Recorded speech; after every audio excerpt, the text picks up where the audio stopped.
Good afternoon, friends, followers, channel members. Welcome. Happy Tuesday, everyone. It is Tuesday, isn't it? Yes. Wow.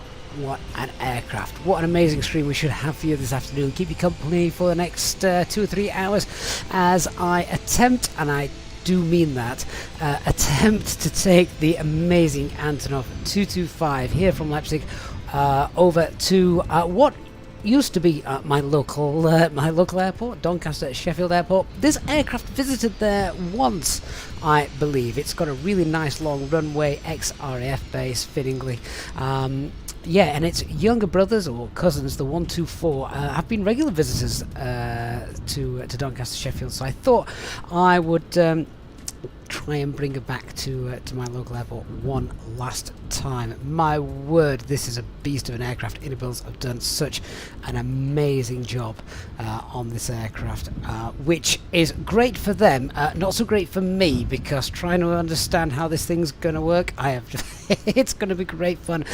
So guys, chat, I'm going to need you to stick around and help me out if that is the case. The aircraft that you can hear around us and aircraft in the sim today are provided by FS Traffic, because we are absolutely not on VATSIM for this aircraft. I can't imagine a time in the future when I would be happy to take this aircraft on VATSIM. It just well, you know how I often complain about the flows of Boeing and the CRJs and things. This is next level. 6 crew members are required in real life to operate this aircraft, and we have me and you. So welcome guys, thank you for coming and joining me this afternoon. Hey to our channel members, DC, Dan, Anthony's, Wally, Nick Burrows here as well. Hey J-Hog, hey Dan, Brian, X-Play Gaming, good to see you. So by now, I'm going to presume that many of you will have seen this aircraft in Microsoft Flight Simulator, but we're going to take it through step by step, and as I say, attempt to get this amazing aircraft over to Doncaster. I mean, just look at this. It is insane. I love the polished sort of mahogany wood of the workstations. How absolutely fantastic is that? So reflective as well. Someone really has been on with the Mr. Sheen. Oh, look at the sun just shining through the gap there. Everything about this has been modelled superbly. And what's really concerning is, oh my word, so many of these things actually work. I daren't touch anything because I'm going to break something before we've started. Chris Starmer, hi mate. Zera Matt P, good afternoon. So whatever you're doing for the next 2 or 3 hours, keep us on in the background. Let's see if we can learn how to fly this aircraft together. What I have done as well, because I am absolutely not au fait with the Garmin GPS, I have preloaded the flight plan on the Microsoft Flight Planning screen. So that has already been done, because the last thing I need to do is try and work out how to use the Garmin GPS, let alone try to work out how to fly this this Soviet Union aircraft. But just giving you a little guided tour around, it is stunning. Now this isn't available on Xbox yet, I believe. Christ knows how they're going to make this available on Xbox, because there's just so much to it to do. Let's have a look. So we wanted to load some cargo first of all, don't we? Now that is well, that is done, of course. Everything is done through our trusty EFB. Hey Paul Kemp, thanks mate, hope you are well. Everything's done through the wonderful EFB. There's our dashboard. So there we go. We'll go to Leipzig to Leipzig to Doncaster. The flight plan's been sorted, it's already in. I'm not going to cheat. I'm not going to quickly just press the ready to fly button. I want you to see me suffer. I want us to suffer together today as we try and get this thing set up. So on the ground then, we've got nothing around at the moment, but we absolutely want a GPU available, so there we go. And the chock's in place whilst we load our cargo in. So has that now has that got anything visual outside? I mean, God bless GSX, it's going to have an absolute nightmare if it tries to load this thing, isn't it? Yeah, it sounds windy as well outside, so that's going to be interesting. Yeah, but what an amazing aircraft. Can't actually see a GPU outside, but this little thing doesn't look anywhere near powerful enough. So my operational flight plan, have we got that pinned into the chat? I think I have. So yeah, that's what I'm going to try and load is a sort of payload to this. Now, funnily enough, SimBrief does have a Antonov-225 profile, and I haven't been through to check it with the Inibuilds aircraft, so these figures are not, they're going to be a little bit maybe off from what we've got here in the sim. But do you know what? This is not a real ops flight. We're not on VATSIM. This is about having a great fun afternoon and enjoying this amazing aircraft. And I must say as well, before I go any further, that this aircraft is, if you don't already know, it is payware. I think it's about £16-17 available from the Microsoft Store Marketplace, Microsoft Flight Sim Marketplace. But all of the proceeds for this aircraft are going to Antonov in the hope of rebuilding this aircraft and getting it back in the skies. So the moment I heard that, if I never fly this aircraft again after today, it would still have been a worthwhile purchase. So anyone who wants to support that cause, go and buy this aircraft, because it's it's just stunning. So we are going to load some cargo. This is the active cargo at the moment, but we're not in loading configuration because obviously all the doors are closed, stuff like that.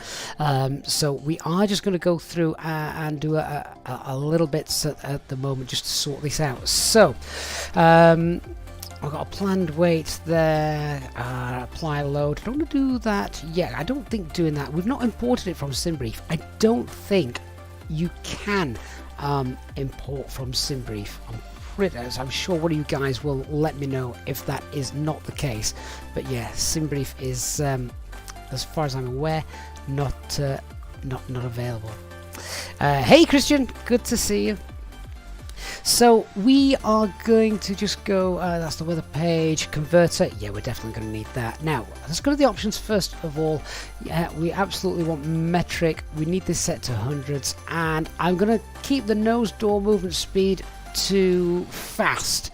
Even fast is slow, so I don't want realistic. Would be here for like an hour and a half just waiting for the cargo to get loaded, so we'll leave that at fast.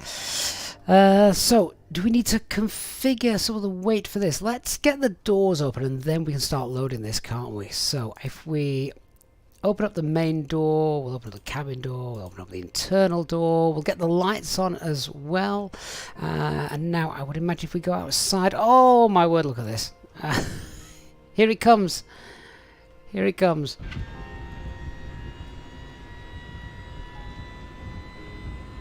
You can hear it. You can hear it. At least I hope you can, because I can.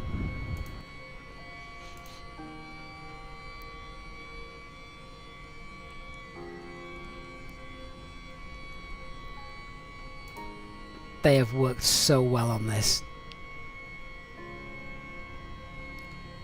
We could just sit and watch this, couldn't we? How long's that flight? About 1 hour 40, and I've got a school run to do at about 4:15. That'll be right. That is awesome, isn't it? Dan, X-Play, yeah, absolutely. Wow. Now, I think the floor then now has to load the loading floor. So I would imagine that happens automatically as and when it's ready. I don't think there's anything else I need to do that in the EFB. Don't think I missed anything. Christian, keep in mind that the altimeter is in meters, not the standby though, and the speed is in kilometers an hour. Yes, yeah. So is that moving? Is that coming down? Or does that only come? That might only come down when we actually want to start loading stuff. So are we in a loading configuration just yet? Right, there we go. So load cargo, unload cargo. Now this is great. You can load trucks, 2 fire trucks, a train, helicopter. Oh look, we're moving down. The aircraft is lowering. Can you see that? because it needs the front of the aircraft to lower to get us down. Oh god, I feel sick. This is incredible.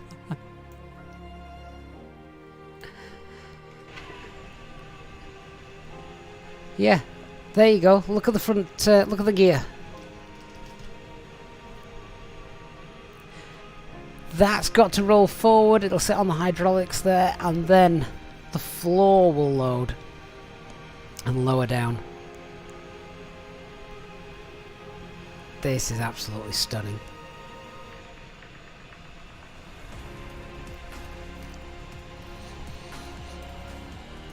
I hope you guys are as impressed with this as I am so far, and I've not even done anything yet. There you go. Oh, Inibuilds, you absolute geniuses.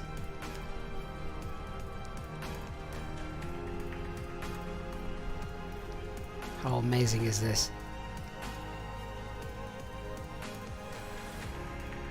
Christian and Yardi both saying similar things. Yeah, strength of the brakes must be insane with the hydraulics. The front gear has got to be massive. Hey, Lucky Man and Whizbits on Twitch. Good to have you guys on there as well. Yeah, Whizbits, must be some engineering to have the landing gear to be able to do that in real life. Absolutely it is. Right, let's get back in. We need to start loading stuff. And, what's going on here? What? Oh, hang on. Why are we not in... why can't I get back in the aircraft? Ah! What's going on there? Well, now I'm really confused. So, whilst that's done, can I not see... can I not get back inside the aircraft? That can't be right, surely.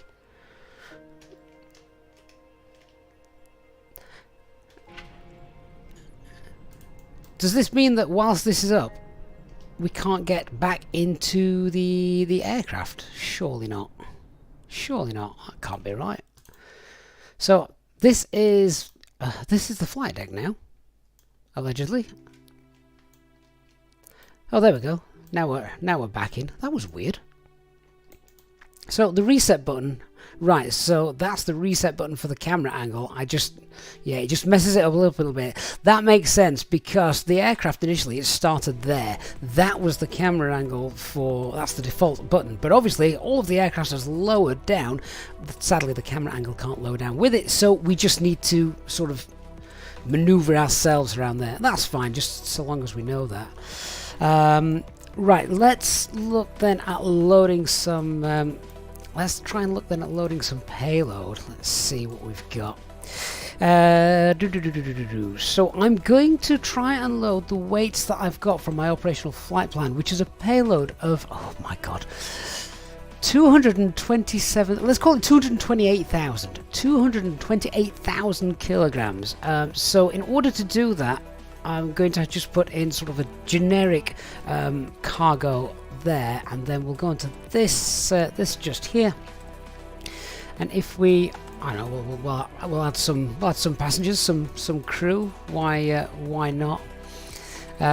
So that's the payload weight is that. Let's add some rear cargo. Let's pop this in. What did I say I wanted to load? 228. Well, I'll tell you what then, let's pop in some forward cargo as well. I have no idea what this does to the max, to the centre of gravity here, but let's fill this out and try and get it to 228. What are we at now? We're at 23. I need to remove some probably from the rear then. Let's try and get that close. Oh, that should do. That will do. Right, let's apply that load. So the payload has been applied. So that's just for the actual characteristics of the aircraft. That's not now got the correct weight to it. Let's load the cargo. So cargo loaded. Does that mean it's going to actually do anything out here? I think if you choose one of those predetermined things like the train, stuff like that, I think that actually will visually show this, but as we've just loaded a generic item to try and get the weight correct compared with my operational flight plan, then it might not load. It might not load that in, but well, fair enough. So let me. Unless we can configure it, can we configure this now? Oh no, okay, the configure just takes us to this generic cargo page. That's fine. Let's have a look at the payload. That's now done. We've applied that load, so. And I'm presuming they're not going to they're not going to want to load all this stuff up with everything and running APUs and everything. So I presume now is the time, if that cargo has been loaded, now is the time that we're going to get everything set up. Guys, just bear with me 1 second. My first officer is going absolutely nuts outside. I'll be back in just 1 second.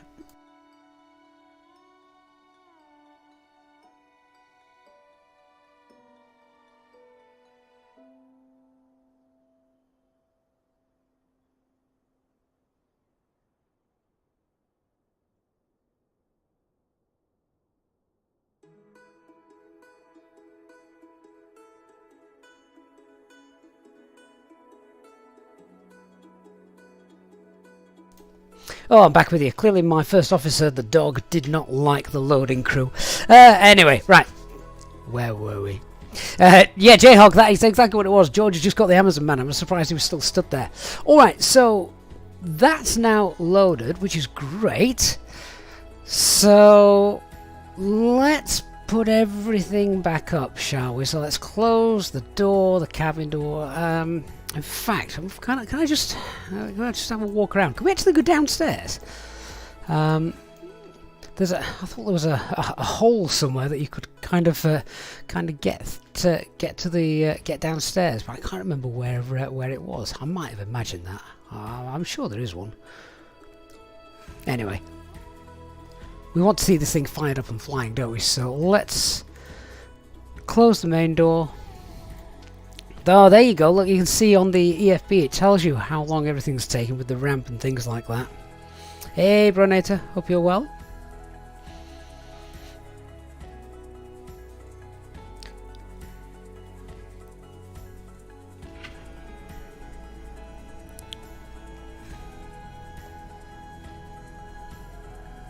I wonder if anyone has actually taken this out on VATSIM just yet.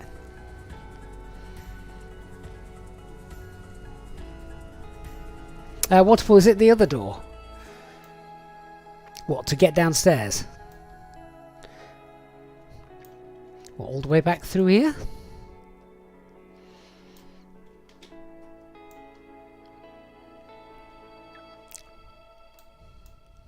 You can't actually go outside this cabin, can you? I wish they'd given us some windows. Sadly, there's no windows for this, but yeah, you can't go through this curtain. That's kind of the limit.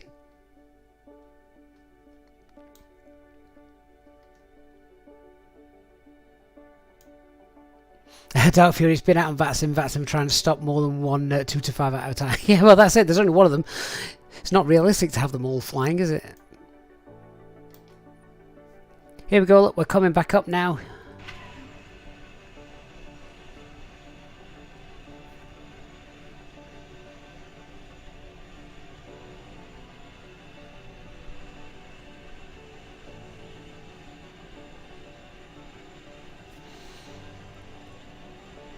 And Dark says that someone has already butchered the Antonov-225 by replacing the flight deck with a 747 cockpit. Well, there was a freeware Antonov-225 out a while ago, and that had a 747 cockpit in a luminous blue teal colour, just to make it look a little bit more authentic.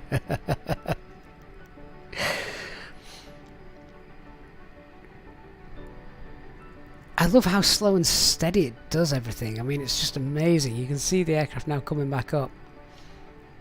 I've never seen this in real life. It's one of my biggest regrets that I never got to see the Antonov-225 in real life. I've only seen the 124s flying over me. I've never seen them parked up on the ground anyway. I've never been that lucky. And I have seen as well. What's the... Is it a 6-engine propelled aircraft that Antonov have as well? I don't know the code for that one.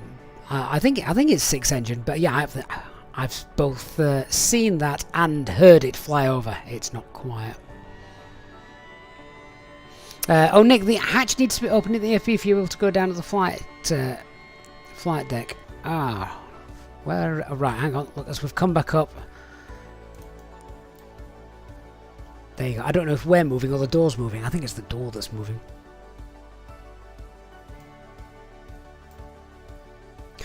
Which hatch are you talking about, Nick? Is it this one here? The cabin door and the internal door? Because both of those I thought I'd got open. Hey Darius, hope you're well. Elliot, does it kneel down on the front gear for loading? Yes, it does, yeah. Oh, we've got daylight again. Right, now we need to try and turn this thing on. This is going to be the fun bit. So, right, Nick says go out of the flight deck and turn right. So, hang on. No, don't want to go too far. So, we're out of the flight deck. Turn right. Oh, it's there, look. Oh, yeah, there it is. So, you can go downstairs. That's it. I knew there was a hatch. Couldn't remember where it was, though.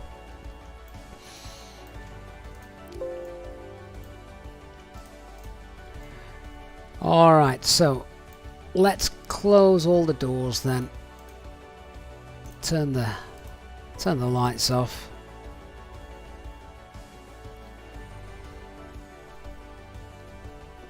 And let's start to get this aircraft all set up to go. Dan, press Control E. That's cheating, Dan. We don't want to do that. Now, there's only one way I am going to be able to. There's only one way I'm going to be able to do this setup, because you'll have noticed on the EFB there is on the options here. There's the options to have the cockpit language in English and Cyrillic, whatever Cyrillic is. I expected Russian or Ukrainian on there. But I think that refers to sort of like the enunciator panels down here. I obviously want those in English so I can see what I've actually got, what modes I've got my aircraft in. What it will not change though, is all of this stuff. Now this, all the languages, the switches, the dials, etc., they are all in Russian, Ukrainian. My apologies if I'm getting that wrong. But yeah, it won't change these. So when I need to go through and start things up like an APU and all that stuff, I've got no idea. So we are going to implore the help of the checklist which comes with it. So we obviously want to start with our electrical power up. So first of all, we're going to check that the parking brake is set. That is obviously done, because I've got that set up down here. Oh, one thing I will say as well, if you are going to get this, because this will do your head in if you're not sure. So my thrust levers, you need to calibrate those. So in the Microsoft Flight Simulator control panel for the thrust levers, you want axis 1, whatever you're using for that. Axis 1 controls engines 1, 2 and 3. Axis 4, so axis 4 is for 4, 5 and 6. Don't use axis 1 and 2 like you would do a 737 or an A320 or just normal twin engine aircraft. You need axis 1 and 4 for that to work. So I've already gone and set that up. Right, so the parking brake is set. So now we need to find the battery switches. Yeah, and we need to set the batteries 1 through to 5 set to auto. So we're going to have a look at this, and here they are. So let's turn those on. Oh, we've got lights. That's what we want. And we're probably going to start to hear some sounds as well. Dark Fury says, Inibuilds fully recommend enabling lock interaction mode with the tooltips, which will tell you what all the buttons and dials do, as well as their current value. Fair enough. I mean, I'm quite happy with this at the moment. Dark, we've just turned all the batteries to off. Are you sure? We've just turned them on and we've got some power. I'm pretty certain we've just got that right. The external power generator switch, where's that? That's the one down here. So that's the external power. AP1 fuel heater, that's on this overhead panel up here. See, and you thought the flows for the CRJ and 737 were bad. So let's pop that on. Then the APU on fire loop. Where's that? That's here. I like green. Green is good. Bleed air. Another green one. Happy. APU 1. That means we've got more than one APU, doesn't it? Right, so I think that's on. And now the starter switch, which we need to press and hold for 1 second, apparently. So, okay, shut that. Is this now working? Yes, there we go. You can see the APU 1 dial is going up, and we want that to get up to 100%, so we'll just wait and monitor that for a little bit. Dan, you think you should just turn on the tooltips? I wouldn't struggle as much, Dan, and then you guys wouldn't be able to make fun of me. Peter ATCO, good afternoon, sir. Have you ever had the pleasure of controlling one of these aircraft into your airport?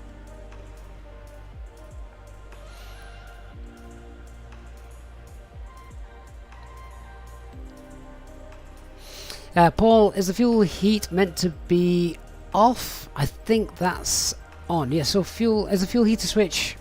Oh, that's meant to be off. Right, should we... was that this one? Right, let's turn that off then. Is red off? Red is off, isn't it? I mean, I don't know. Can anyone read this language? Red, that's off, I think, isn't it? I'm going to leave it there. Oh look, that's in English. It says ready to start. So APU 1 startup, that's completed. I'm going to take that. APU fuel heater, so this will just be at the other side presumably. We're going to turn that off. Yeah, red is off, I think. The fire loop, that'll be this little one down here, but I am going to use that button to confirm it. That's open. Okay. The bleed air, that's green. The master switch. Turn that on, and then the starter switch, which is going to be this one. Press and hold that for a second. Close that back up. Let's hope this dial starts to move. We'll have got it right if this dial starts to move in a second. Oh, there we go. Happy, happy. Wizbits on Twitch is currently crossing the English Channel. Hopefully it'll be down on the ground by the time we've got that thing up in the air. Mate, you could swim the English Channel. I think you'd still beat me. Christian's been doing some Googling. So, ha is on, abto is auto, and don't ask me to pronounce the word for off.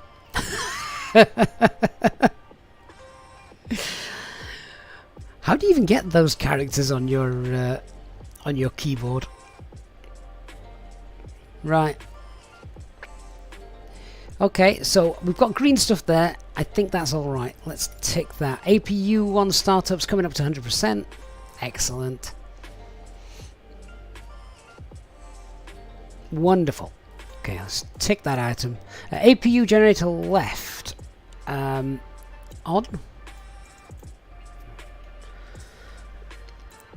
So what did you say was on? Was that ha? So that's going to be...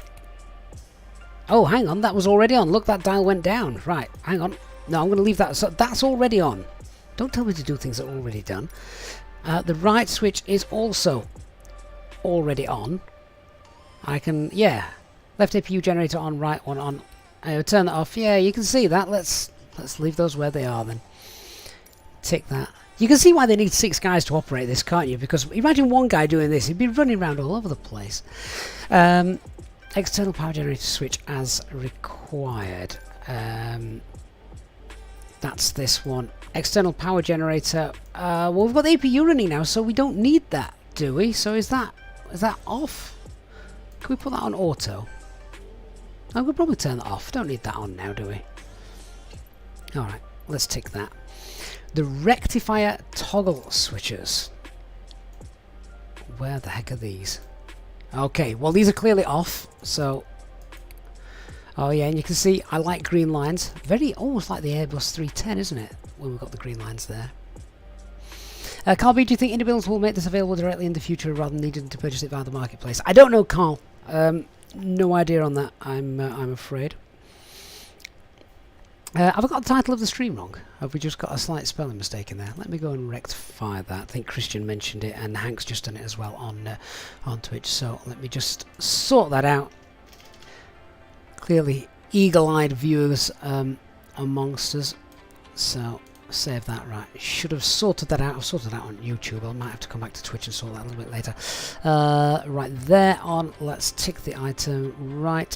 The transformer rectifier switches. We've got 4 of those. Off, off, off. See, this is what I want. I want it in English. And those were in English. Wonderful. Peter. Yeah, some years ago she was coming on 22 left. Wasn't stable. She didn't go around. Even got a tour of the aircraft. She was a very impressive piece of engineering. Oh, that must have been amazing to get a tour of it as well. I bet everyone working there wanted to see that thing, didn't they? Right, let's tick that. Right, the instrument and nav switches. Now, they're over here. Oh, my word, how many? Oh, okay.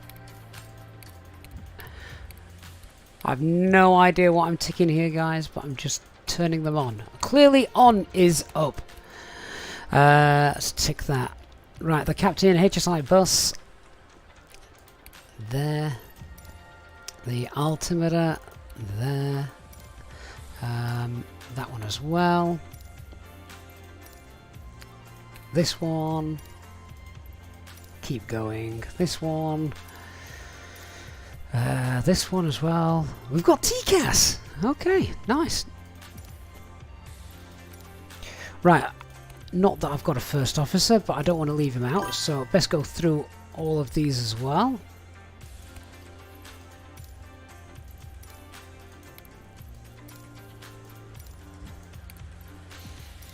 Radio's not important. We're not flying on VATSIM today. 3 of those. And the nav lights. Very important. They're on. Done. Now, that is it. That is the first part of our setup checklist completed. Now, if you go to the fuel and hydraulics, I believe, and I'm going to let you guys say yes or no to this, I think Inibuilds have already done this fuel and hydraulic setup. Everything that's on this is all set for us, so I don't think we actually need to do anything for this. Is that right? Is that what? Is that correct in what I've heard? So the fuel valve switches, they're all done. Hydraulic pump switches, that's all done as well. Don't think we need to touch those. I guess we'll find out later on if something breaks.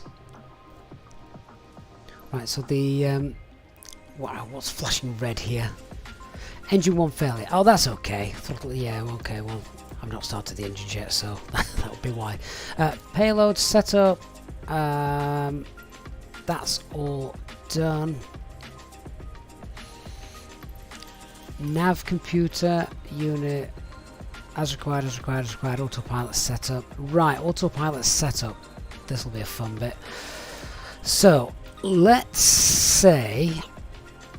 I mean, I am flying a standard instrument departure. Oh, actually I'm not. I'm just going direct to Odlun, wherever that is. I'm just going to take off and fly west. So, if I go to the converter, let's say we're going to get ourselves up to 10,000 feet to begin with, and below 10,000 feet we're going to go 250 knots. Might you think the top switches need to be turned on for each engine? The fuel pumps, is that right? Where were they? Fuel valve switches. They're the hydraulic pumps set to off, which I think they already are. Yeah, I'm pretty certain that that page has already been completed, so we don't need that. So what I'm going to do, I'm going to set up the autopilot panel now. So I want to climb up to 10,000 feet when we depart, which is 3,048 meters. So that is here. 3,000. 3,048 meters. Well, you know what? Let's just go 3,000. That's fine. And then I want 250 knots, which the auto throttle works in kilometers an hour, which is 463. This is going to take me a while. Chat amongst yourselves.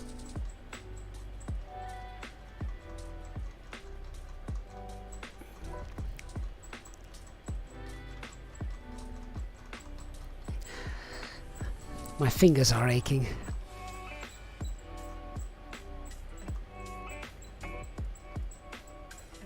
I guess what would be good is if you've got something like a Stream Deck setup, then you'll be able to use an actual dial rather than the mouse. What was it? 463? Oh, I was one off. Never mind.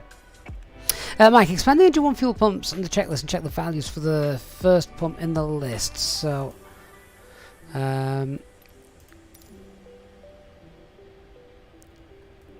let's see what we got here. Everything looks green, I think. I mean, green's good, isn't it?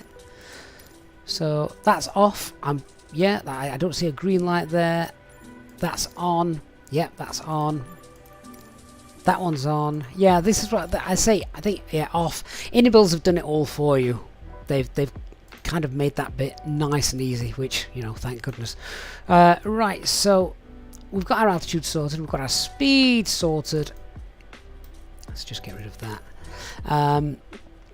And when we depart, then we want to fly based off our predetermined route, which I think if I just enter that and have a look at the flight plan. Oh, I hate this thing. Give me a McDo.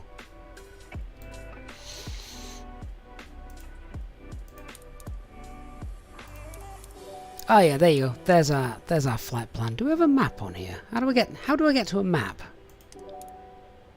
Oh no, don't invert the flight plan. Oh god, I told you I hate this thing. I just want to get to a map. So I can see. Oh, it did it automatically. Brilliant. Oh well, in that case then there's our oh god, what have I done? There's our map and our route. See, I never even flew a Cessna with one of these. Mine was old steam gauge Cessnas. I was, you know, never paid enough money to fly a Cessna with one of those in years ago. Alright, that's done. And I think we're pretty much good to go. So we've done the payload setup. We've set up our autopilot, ready for what we want. Auto engine start. Right, or a manual engine start. Should we go auto engine start? Yeah, let's go auto engine start. So we want the beacon lights on. Engine starter cover. Oh wow. Oh wow, okay, yeah, so that's opened. Engine start mode switches, are these things? So they want to be in the up position. They already are by the looks of things, so that's already done. Mixture ratio switches, where are they? Unguard them and set 1 to 6 to on. Are they already on? We've said that up is on, isn't it? I think that's already done. Alright. We'll come back to that if something doesn't work in a minute. Hydraulic transfer switches, where are they? On. Green lights, green arrows. Engine status, check. I would imagine. Well, can't see anything, so I think that's all right. Hydraulic transfer switches. Where's that? Oh, is that all the way back over there?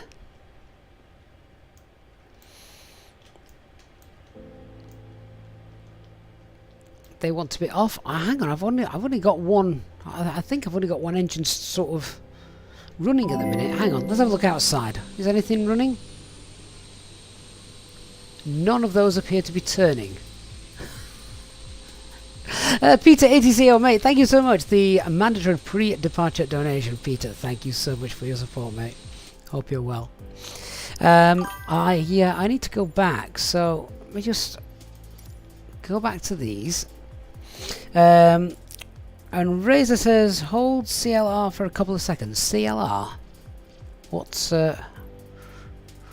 CLR?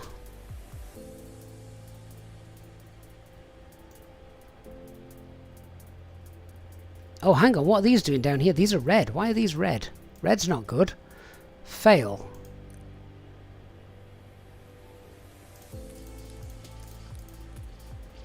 Hang on, we've gone wrong somewhere, chat. Hang on. Beacon lights, yeah, done that.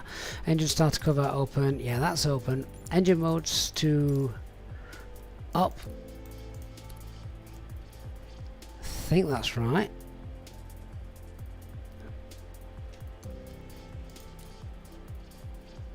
Yeah, they're in the up position. So that's done. Mixture ratio switches. Put them to on. Oh! Maybe they... Hang on. Right, they're on now, aren't they? Yeah? Yep, up is on. Hydraulic transfer. They're on. Yeah, we can see we've got the green light. Engine status. Check. I don't know what I'm checking. But then it tells me to turn those back off again. So, I'm not quite sure about that. Why would I turn them on and then off again? Where are the FADEC switches? Let's put all of these to on. So, that's done. And the auto start button, press. Here goes nothing.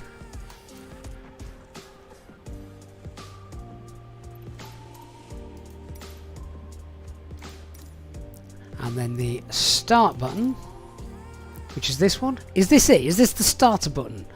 All of these dials and everything, I would have expected a big massive push now kind of red button. So I press and hold that for 3 seconds. 1, 2, 3. Oh my word. Launch in progress. IAS open. Wait for engines 1 through to 6 to start up. Oh man, how long is this going to take? Is this going to happen? Do you reckon this is going to happen in sort of sequential order then? So we've got 1, then 2, 3, 4, 5 and 6 presumably. It wants to reach about 55%. I think I can hear some engine noise. Peter ATCO also gifting 5 Easyjets in Pilot Channel memberships. Peter, thank you so much for your support, mate. Absolute legend of the channel, Peter. I am so jealous though that you actually got to go and enjoy this aircraft in real life. Huge thanks, Peter.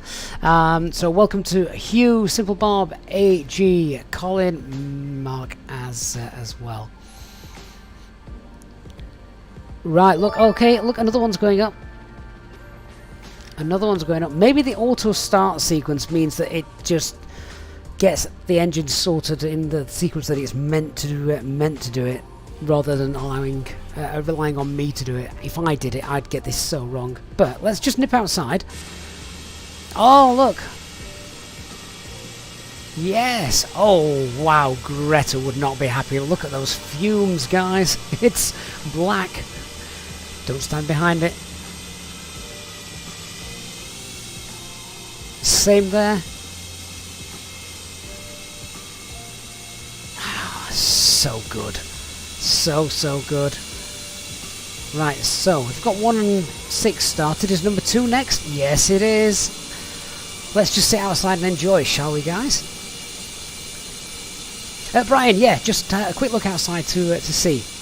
Guys, if you are enjoying the afternoon with me, then please do me a huge favour. Just hit that like button on the stream. Helps other people to find the channel as well. So huge shout out to everyone who's already done that. Thank you so much. Fizz, yeah, must be right. Start the outboard engines first, and then move in. Ah, it's awesome, isn't it? I love the dirt that it's kicking out at the back. How bad for the environment. Dan says Greta's probably frothing at the mouth seeing the fumes. How amazing is it that the fumes are modelled?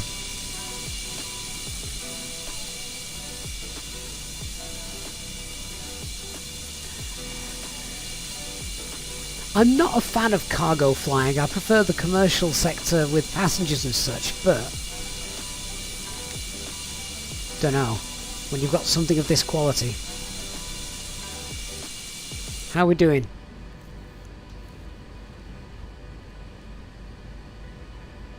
So we've got 1 and 2, 6, and I think 5 is now starting. Look at this. How long does it take to start these engines? This is incredible. Brad says like a B-52 starting up. Yeah.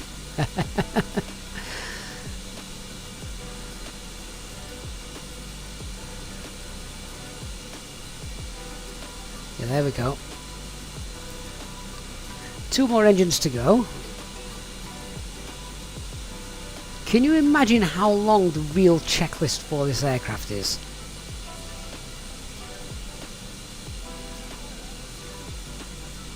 Leanne, need to plan ahead for this kind of startup. Yeah, that would include starting the stream at about 10 AM.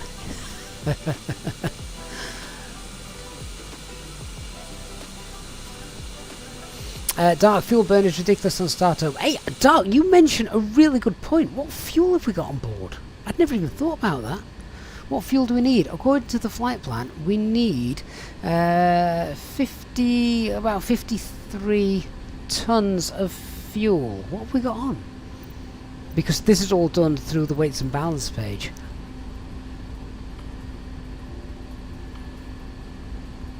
Oh, we've got 156. We've got we've got 100 ton more fuel than we actually need. Who cares? It's going to be interesting to see if we can land.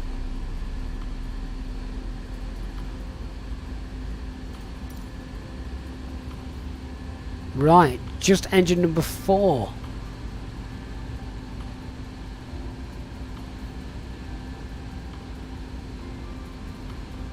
Paul says you're making incredibly slow progress in translating all these labels. I wonder how long it'll be. How long it will be before someone comes out with a mod on flightsim.to or somewhere similar with English labels stuck over the top of everything. That would be kind of cool to see, actually. Christian, we can do some long hauls with this. The maximum range is something like, oh wow, 8,500 meters, 8,500 miles. A London-Sydney stream. I think that might be a bit too far. Right, I think that's it. N1, N2, sorry, is about 55% on all of those now. Just waiting for number 4 to finish, but other than that, I think we're there. Dan, not an English label, just a fly-by-wire compatibility mod. Peter, the air pollution monitoring system went crazy when she visited. Yes, power and diesel. Okay. Hey Pavel, English labels should be switchable between Russian and English. Yeah, that's only for the enunciators in the flight that know, not for any of this stuff. These don't change. Okay, I'm happy. I think that's done. Let's tick that. So now set the hydraulic pump switches to on for each corresponding engine after the engines fire. So, oh, they're already on. They are already on. take that. Engine starter cover then, we can close that. That's done. Engine generator switches on. Are they? They're not on. They are now. Green is good. See, there is logic. You've just got to learn it. Right, that's done. Manual engine start. Nope. After engine start.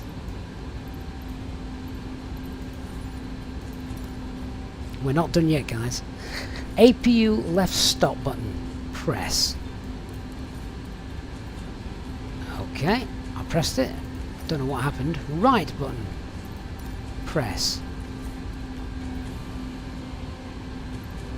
Done that.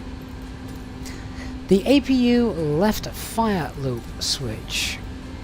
So that now wants to come off, presumably. Yeah. The right one as well over here. That one's off. APU 1 bleed air can come off. The APU 2 bleed air can come off as well. That's done. And the APU left master. Right. That's off. The APU right master. I'm just going to tick these. APU right master as well. This one. That's off. Flap levers set to 2 degrees. How's that going to correspond on my thrust on my axes? Oh, there we go.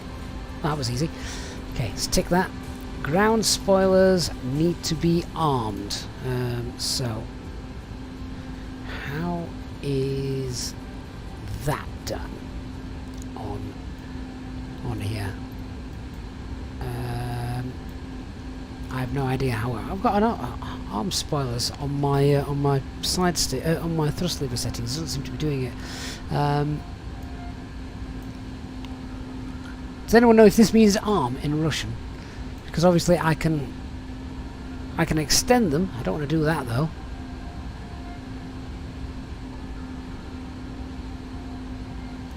Maybe that means arm. Alright, we'll guess that means arm. Reverse thrust lock handle. Set reverse thrust lock handle to up. Oh, there we go. So that means we can't engage reverse. So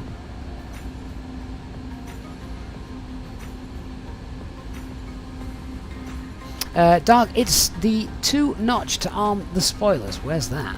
To what, down here? That's not right, is it? Oh, 0 is arm. Right, got you. Hang on then. Oh, well, yeah, that's fine. It's already there. Right, we've done the reverse lock. Flight controls, are they free and clear? Who knows? Maybe. Tick that. Aileron and rudder, check. Check they are in a neutral position.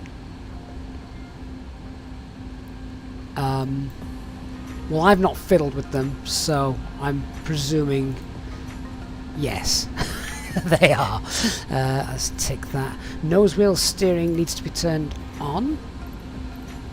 Set nose wheel steering switches to on both of them. Is there 2? Oh, okay. I think they're already on, aren't they? Yes, they're up. Taxi lights. Well, hang on. Right, let's stop there. Let's. I want to push back. So, how are we going to do this? I tell you what I'm going to do. I'm going to use pushback helper. Right. So we've currently got the spoilers not armed in that position. So, how do we get the spoilers armed, guys? Is it meant to be at 0? Sorry, I've just got a couple of people telling me different things here. So spoilers armed at 0, presumably, and that's just spoilers off. I'm going to leave that at 0. If yeah, I just don't want to be ambiguous with anything. Let's keep it accurate. The top one is disabled. Thank you, Paul, and Freeman as well on Twitch saying yeah, that's armed now. Wonderful, thank you so much. Right, so let's connect the tug. Here he comes. We're nearly ready to go, guys. Kokozu, mate, welcome to the First Officers Club. Thank you so much for your support of the channel. Really do appreciate that. And of course, if you are in our Discord, don't forget to get yourself into the members lounge as well. Do they need a special kind of tug? Well, they do need a special kind of tug, because that tug has just been crushed by the bottom of my aircraft. I was going to say, you're going to need some special kind of tug, aren't you, to push this thing back? Yeah, Christian, they're absolutely not certified to lift a 225.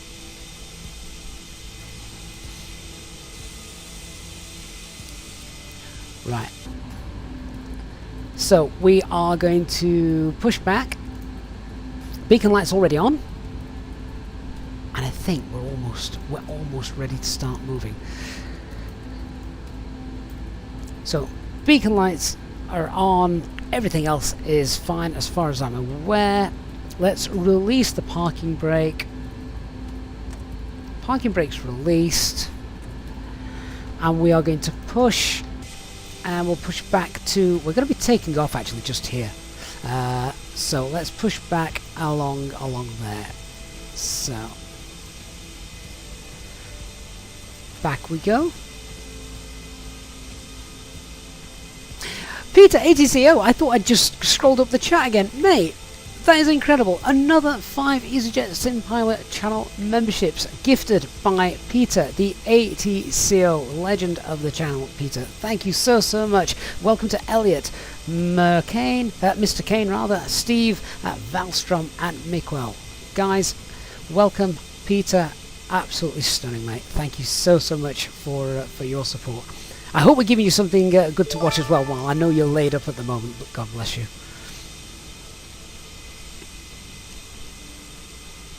Freeman says recommend activating the tooltip info. I don't mind not having it, just because I can use I can kind of use this for it, and anything else that I don't know, you guys know. Look how slow this aircraft is getting pushed back, and the parking brakes are they are released.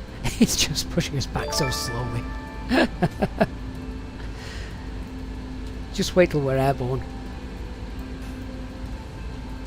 I love that Leipzig as well is handcrafted by default by Zobo. So we're going to get the taxi lights on in a moment.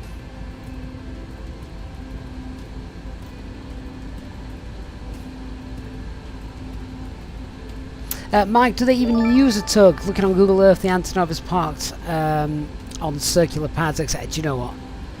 They might not have, to be honest. I don't know enough about the aircraft to say yay or nay to that. Hey, look, performance is really good.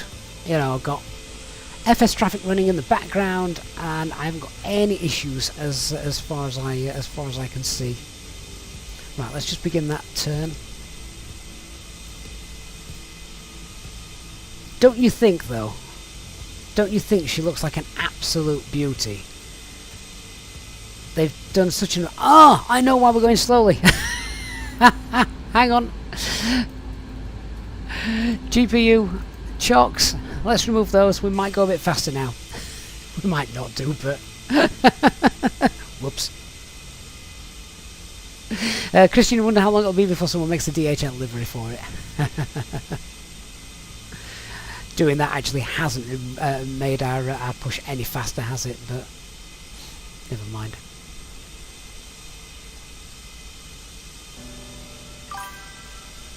Lurch, thanks for subscribing, mate.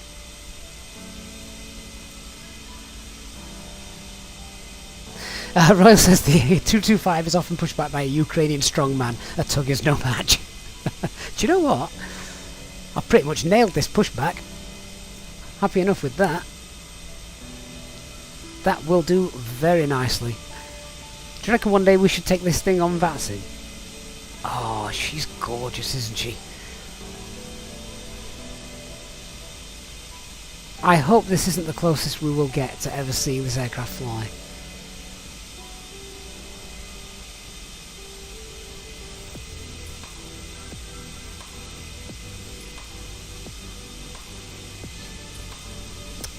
Peter. Peter.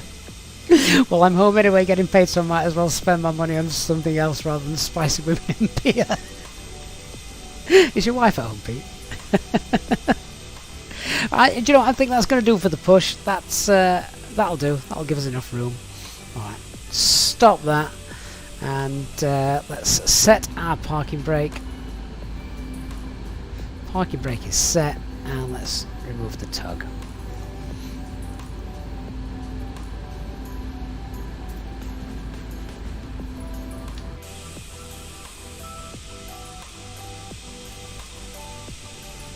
So hopefully she should disappear in a moment.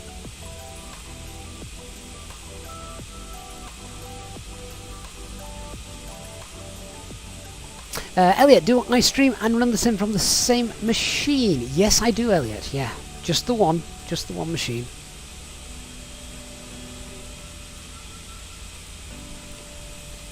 Okay, right. Let's continue through with this. Let's continue through with the checklist then. So, taxi lights. Oh, hang on. Let's actually turn those on. Now we're here. Where are they? They're up there. So, taxi lights to on.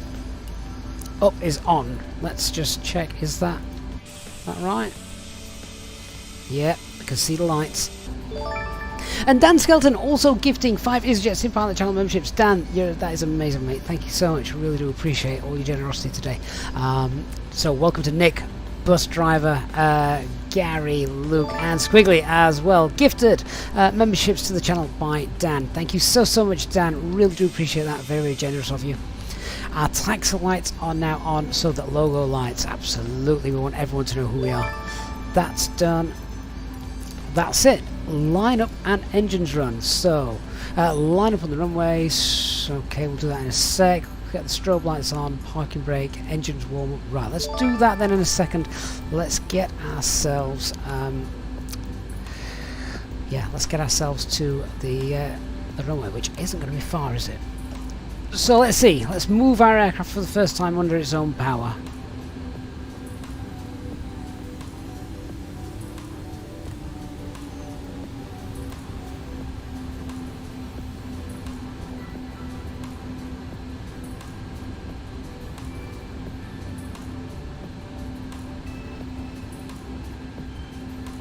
Dr. Magic, will Dark be doing an Easyjet livery for this? I hope not.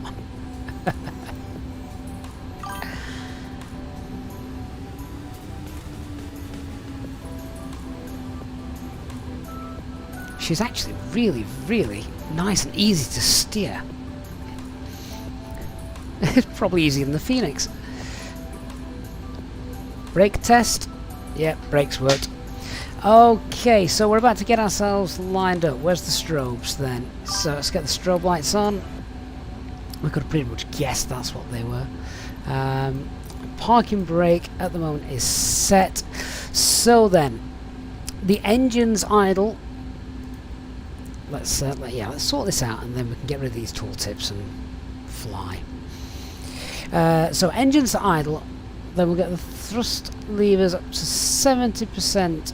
N1, right, so check their idle, yep.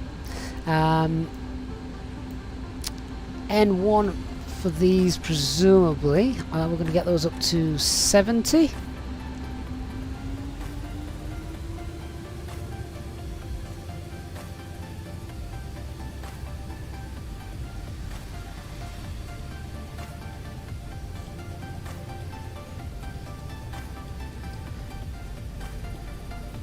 Okay, so that's done. Let them idle for 2 minutes, that's fine. Increase throttles to N1, oh, for 2 minutes? Oh, okay. Alright, that's for engine warm. I guess it's to prevent thermal throttling, isn't it? Or thermal shock, rather. It's alright, let's leave them there for a minute. Bones says, do the warm up on the runway. Well, you wouldn't do that in real life. You'd be sat on the runway blocking it from somebody. But alright, so after we've done that, then we'll just give that a couple of minutes. I'll tick that onto the next one. Once we've done that, thrust levers check, and then we'll do all this now. So get that on. The window heat. Get that on. I don't think we actually need that. It's not that cold, is it? Do that. First officer window here. Get that on as well.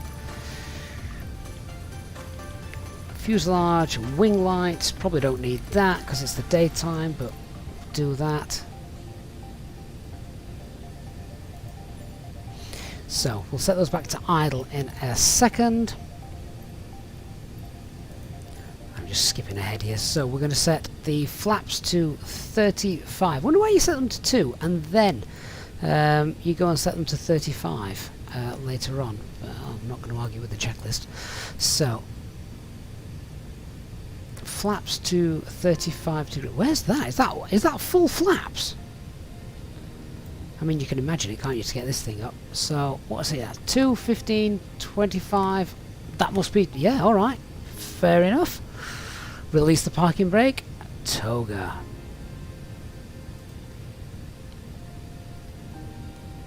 This looks complicated. I'm going to do all that lot airborne. Right. Close that. Should we go? Yeah, should we go? Right, thrust levers back to idle. Release the parking brakes. We'll probably roll a little bit given the power that we've just had for the engines.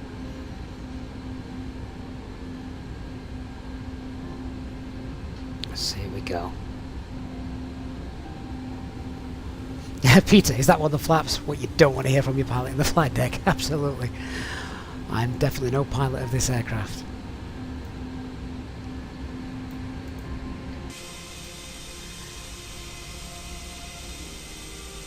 But guys, how have you enjoyed it so far?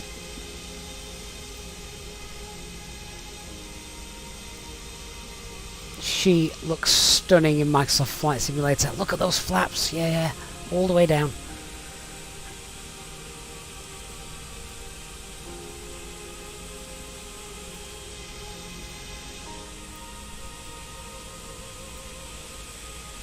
Someone far more artistic than me could make some real cinematic videos with this aircraft.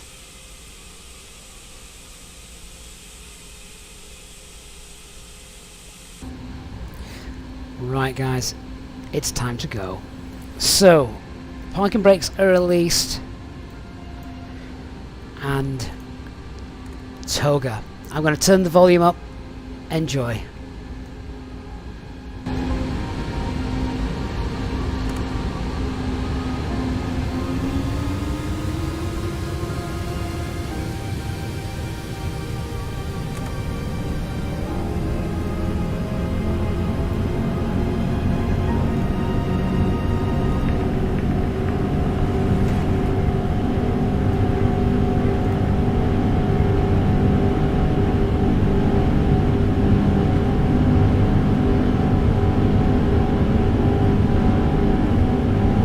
V1 is the blue,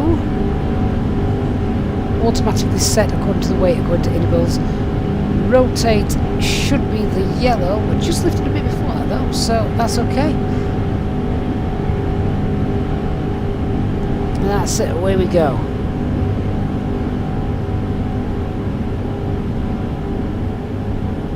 Just felt that crabbing into the wind because it is a bit windy here today.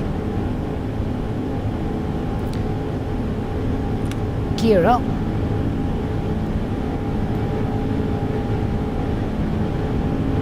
Just want to lower that nose and keep the airspeed up a little bit. Now let's start reducing those flaps.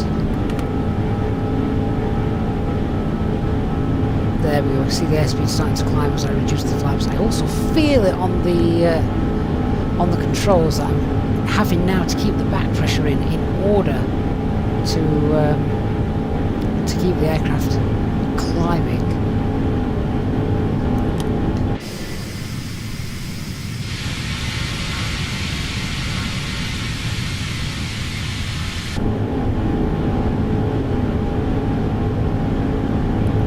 Alright, so I'm now going to turn on the autopilot, so that's the ER button there. We're going to pop in the auto thrust, which is set to 250.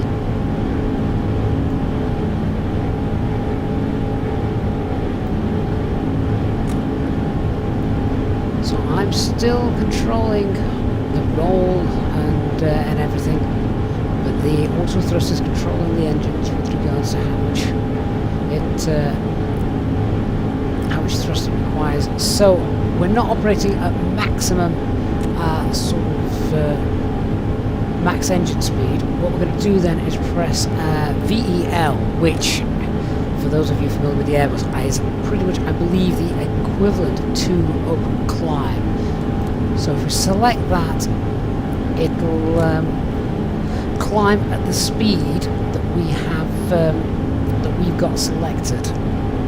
It's 450, and then if we pop on the PC, that should then start to intercept the route that we've got planned in, with all the miles of course for the minute.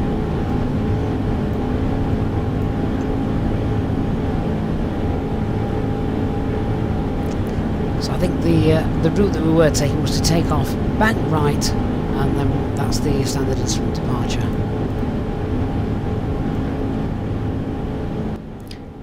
But that should now start to catch up, get us back on the track that we've got set, and that should be it.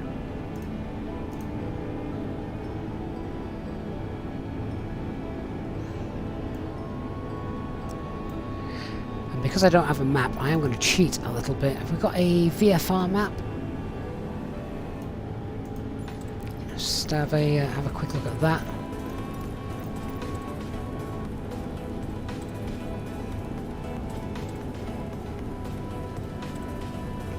Oh, that's interesting. Where's my route gone? Ah, where's my route? Well, it's not going to go anywhere. Oh, that's really concerning.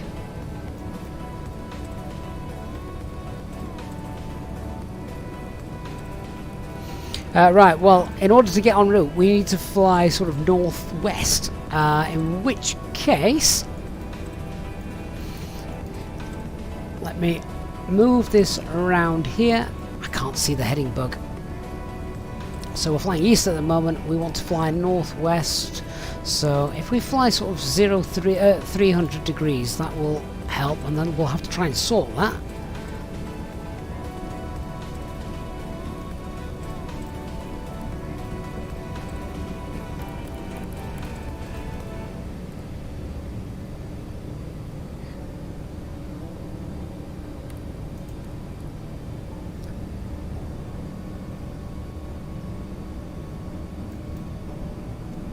We've leveled off at 10,000 feet.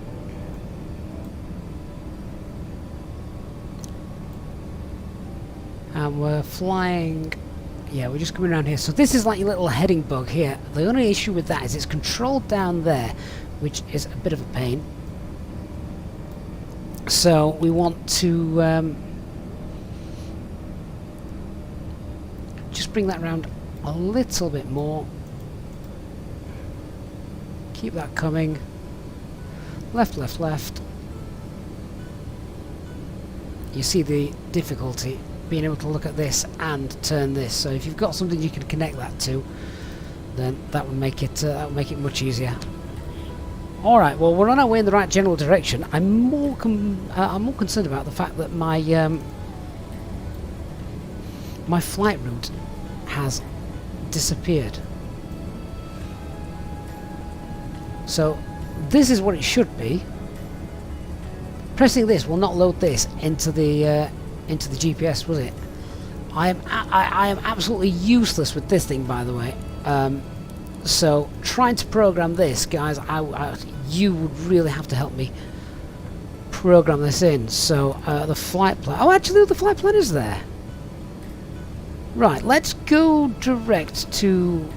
Right, let's go direct to MBox. Can we do that? The flight plan is there. It's just not showing. Hang on. How do I do a direct? Anyone able to talk us through that? I'm going to continue the climb. Let's go up to 24,000 feet, which I've got absolutely no idea what that is. So let's go to the converter.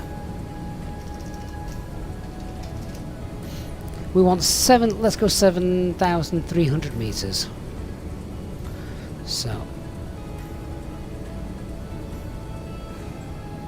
7,300, select that, that should begin the climb. Right, so I am now going to listen to you guys when it comes to sorting this out. So I want to go direct to Odlun. So in order to do that, what we're doing, the symbol below the down arrow, jacked, enter button, then scroll down to where you want. Right, okay, so enter, or is it the push button? Push. Right, I've got MBox flashing. If I press push or enter or the little arrow button, which one's the direct? I don't use this this Garmin at all, so I have no idea. So push the right knob, rotate it to the waypoint you want, then push the D arrow, the direct button. So this will take us to right, and then is it enter after this? We need to activate it, presumably. Do we just push the D again? Do we push it twice?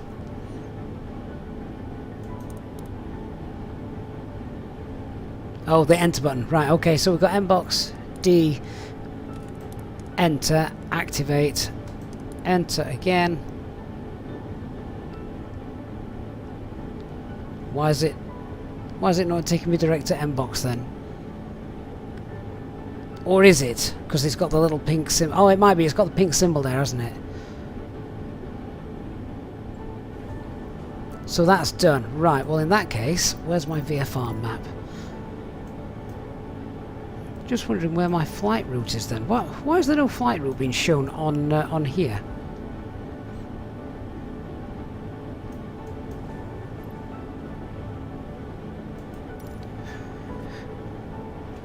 Right, I'll tell you what I am going to do then. Where's my Navigraph charts? I've just lost my situational awareness.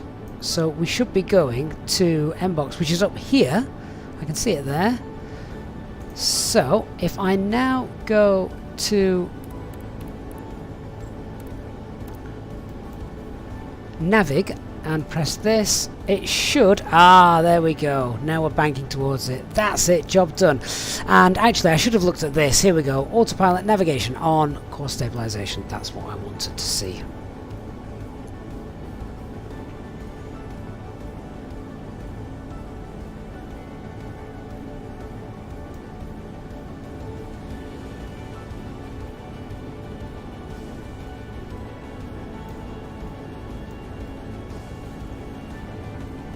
And we're en route.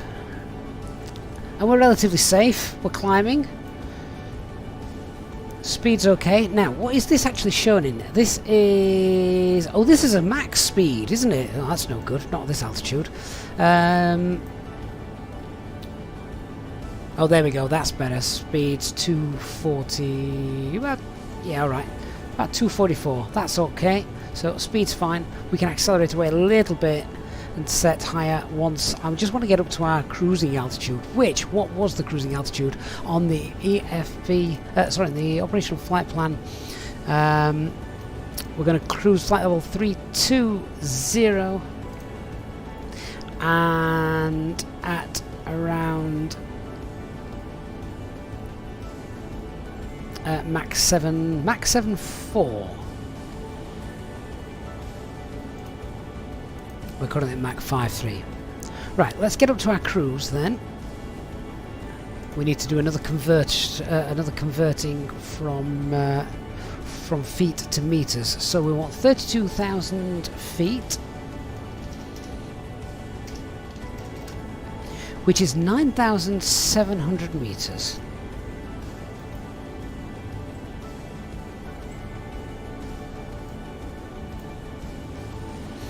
And we're still climbing quite happily. Okay, I think we might be able to relax a little bit. It's good fun.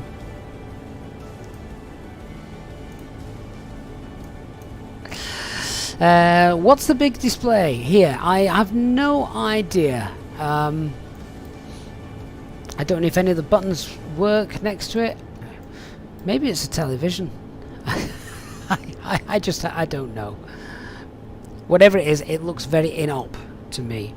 X-Play Gaming, so the music is a playlist which is just random every time from a free website. That way I don't have to worry about it, so I'm not in control of what's coming on. It's just there and seems to be working. Seems to fit the bill, doesn't it? Dark Fury says, has to go to work, safe flight, happy landings, got to take her to Doncaster, got to take her from Doncaster to Kiev on Thursday. Oh, Dark, thank you so much, mate, really appreciate your £5 super chat as well, that is amazing, thank you so much. I hope you have a good day at work, Dark. Castlab, do the fans at the front spin? Yeah, I think they do. How? So look, you spin them around so you can point them in whatever direction you want. Now, how do we actually turn them on? That's the next question. One of these buttons up here. Now, I'll tell you what I will do. I'm going to come back to the checklist now we're en route. So where were we? So, did the takeoff. So just have a look at this. Set the upper gear latch to open. Oh, no, don't want to do that. Gears up, gears up, gears up. Let's leave it up, that's fine. Landing gear up. Landing gear lever to neutral. Set the landing gear lever to neutral once it's fully retracted. So that would be, is that, just pop that down one? Yeah, that's like Boeing, isn't it? And then the upper gear latch, we need to close that, presumably. Oh, how do we do that? I need to come to the right hand side of it. There it is. So that's done. Reverse thrust can come down. There we are. This is a lot to do at 33 feet and 164 feet. So what's next? Fuselage and wing lights can come off. Yeah, don't need those. Taxi lights, obviously, they can come off. Which is those there. Maybe they extend as well. There's three slots for those, so that's usually extend on and off, isn't it? So that's done. Right, and then the climb. So start the acceleration. Yeah, done that. Thrust levers, autopilot, navigation as required. Done that. Cruise then. When reaching cruise, follow the route, check the fuel, set the power settings as required, as required. During cruise, check HSI source as required, and before descent, navigate and that as required and things. Oh wow. Nice.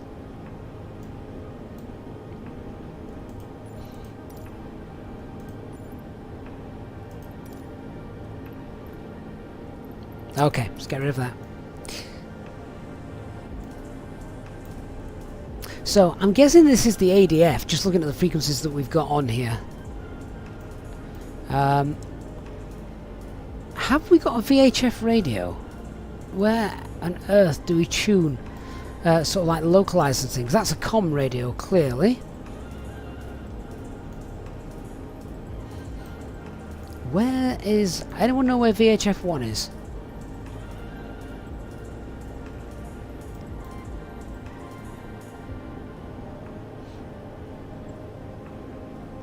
Don't know what this does. Just playing with that. That's ADF. They don't work, so that's fine.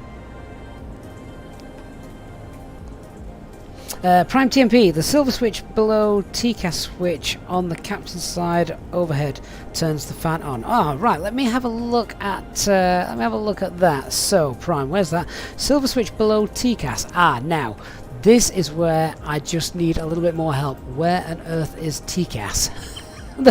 Nothing's in English. Oh, hang on. That actually is in English. Silver switch below TCAS. Is that this? Oh, wow. Yes, mate. Well done. Thank you. I can feel the breeze already. That's going to keep my GPU cool. Excellent. I think it's running out of batteries though. It seems to be spinning very slowly. Oh mate, Digital Fly Deck! It's been ages since I've been able to see you. Thank you so much for coming on board today, and incredibly generous. $20 Canadian super chat as well in there, Digital. That is very, very much appreciated. And yeah, it's good to see you. It has been a while. Hope you're well, my friend. Hope you're very well. Says good luck. I look forward to the How to Fly series. Oh, I don't think there's going to be one of them. Good to have you though, mate. Thank you so much. Hope you are well. Right, I think we're following the autopilot. Everything looks good.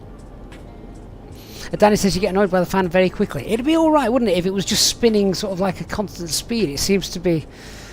I think it's got a loose connection. I'm sat here tapping the screen.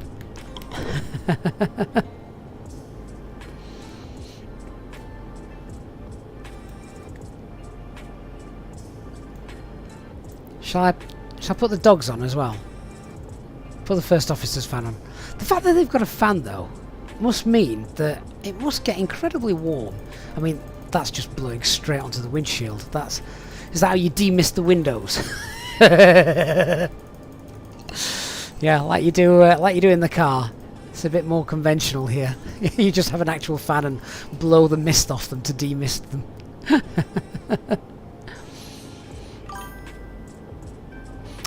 Peter says, on the whole pushback thing, we had a special tug available when she visited, and it was custom made in Denmark for her. That is ridiculous. How expensive would that have been? Now, let's get back to the... let me just get back to looking at the autopilot. Now, my engines are still working at like 100% N1. Don't want that. So if we select this, I just feel like we're... so this is meant to be open climb, open descent. What are we at now? Max 7.6. So let's reduce this a little bit in order to maintain the climb. So if I reduce this, our rate of climb should go up, I believe. Rate of climb is going up.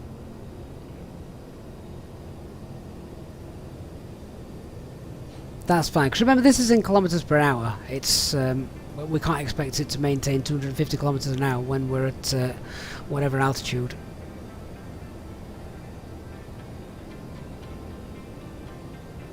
That looks a little bit more stable. Now I am going to come back to the ILS guys in a minute, so do keep letting me know where that is. So Christian says the left panel, bottom right, if you split it into 6 pieces, where you insert the frequencies, select the things for the VOR and ILS. Okay, let's just help a guy out here. So if we said that this is station 1, 2, 3 and 4. Oh, hang on, I might have found it. So it's the ILS is station 4 presumably then. And this will be it, won't it?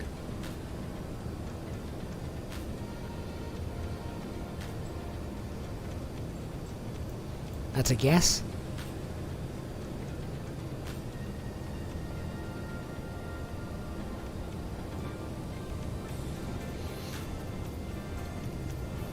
Looks like we've got 2 VHF receivers, which is fine, that's normal. So there's our frequency, there's our course. Oscar Kilo Lima Prague. Is that what we're tuned to? I really should have enabled moving maps for something for this. Right, well, I'll tell you what, let's just do a test.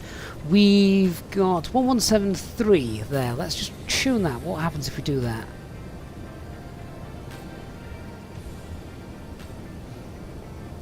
Does this actually change anything? Oh, it's the... I'm wondering, why is it not changing it? It is. It's actually changing the intensity. So what frequency did I say I was just going to tune there? 1173. Let's try that. Oh, very good. Yeah, there we go. Now, if I come in here then. Yeah, so unlike sort of traditional where you'd have the HSF down here, so you could sort of spin it around so you could track where you are. Oh god, that's confusing. So if you actually want to go and track a VOR with the course and the radial and that, you need to do it on the panel behind you in order to get that sorted. That really is. Oof.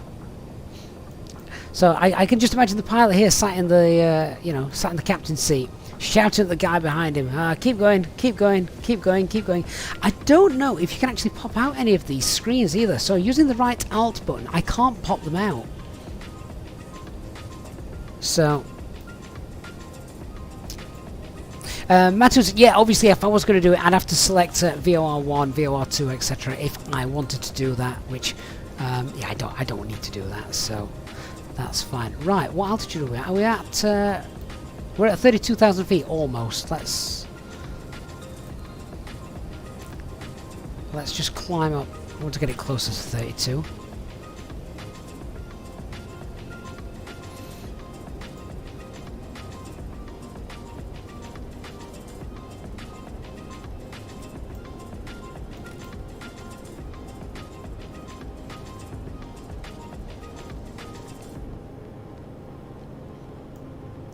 Right, if I go to the converter then now,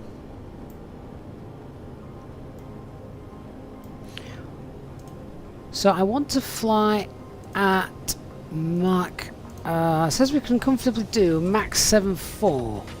What on earth is that at N miles per hour, kilometers per hour, 250 or in knots? We're doing Mach 6.7 at the moment, so I think we can afford to just wind that up a little bit. So let's increase that, which means engines are going to increase as well. Yeah, there we go. And we'll just monitor the speed here.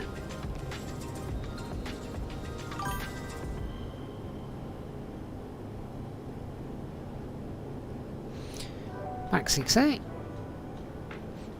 Danny, absolutely, it's variable with altitude, which is why I guess you can't have a perfect. You'd need sort of almost like a graph and a chart on there, which would be kind of nice. Prime, you can't set max speed. Instead, you just have to play with the speed dial. That's fair enough. That is exactly what I'm doing now. Yes, I've just wound that up. We can see the engines fully throttled up.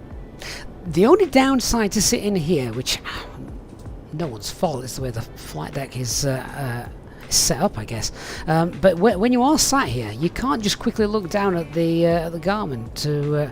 Oh, hang on! I can pop this out. Yeah, hang on. But I've just realised that might have just ruined your stream. So, oh no, it hasn't actually. No, that's okay.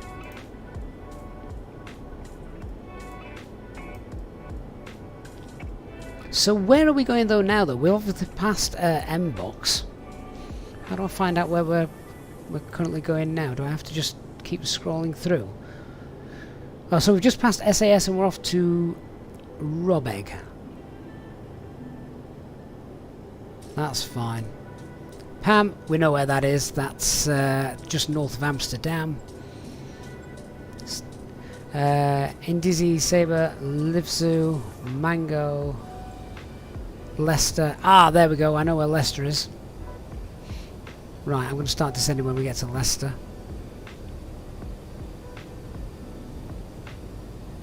Mammal. Live pretty close to that. Okay. So what speed have we got us up to there? Mach 7.2. Alright. I'll tell you what, I'm really glad that it's a nice clear day.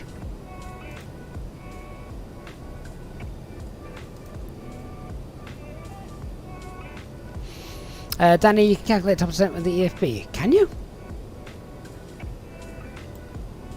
I've not found that feature. Is there a VNAV somewhere on here? Where would that be? Might be in the GNS. Oh, maybe. Do you know what? I'm just going to go old-fashioned. I'm going to go proper old-fashioned, and I'll use the rule of 3.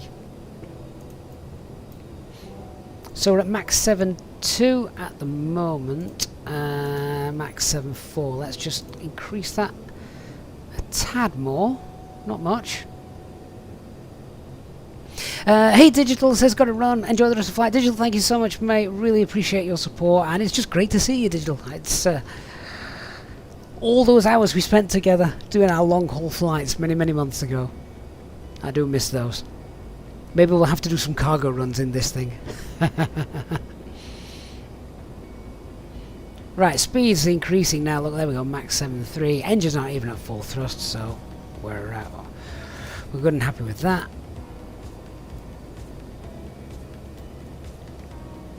Miguel says as well, in the Garmin you can calculate the top of descent, but not in the EFB. That's alright.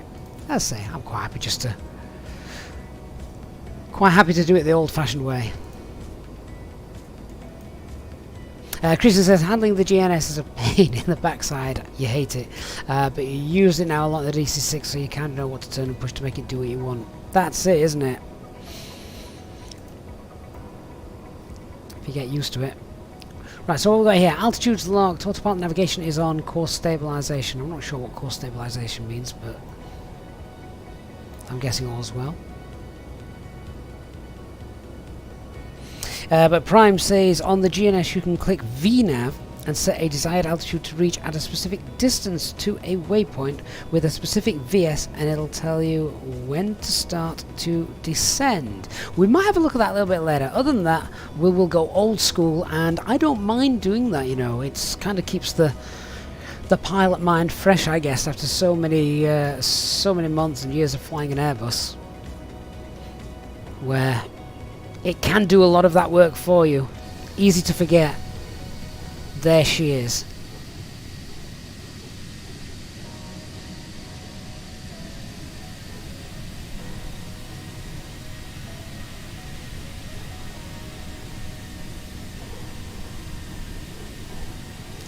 And this is what I was hoping for. I was hoping we were going to get a contrail of 6.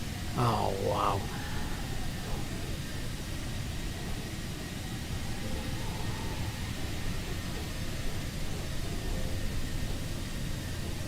My son is going to absolutely love this. It is his favourite aircraft. He was gutted when it was destroyed a year ago.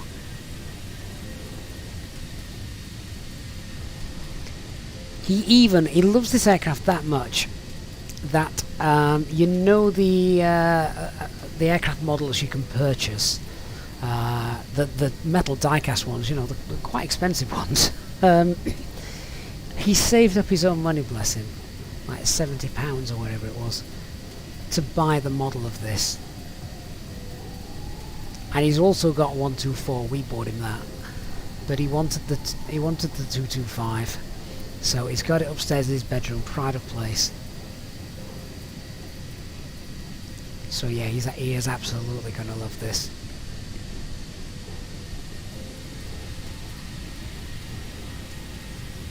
Beautiful. Danny says, so I can I can fly a 600-ton aircraft with 6 engines, but the CRJ is still parked at someone's garden. That is it. Absolutely right. That CRJ has never seen the light of day again. The problem with the CRJ for me, it was just non-intuitive. At least this has got basic aviation stuff built in. I'm actually finding this easier than the Boeing.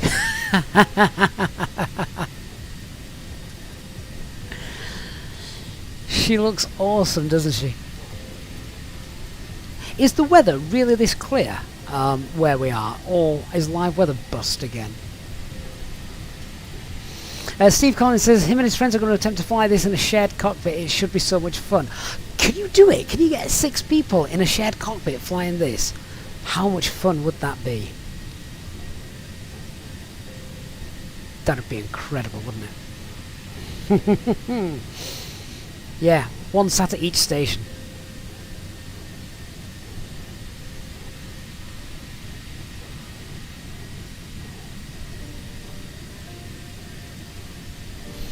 I want to have a look around to see if there is actually any clouds anywhere.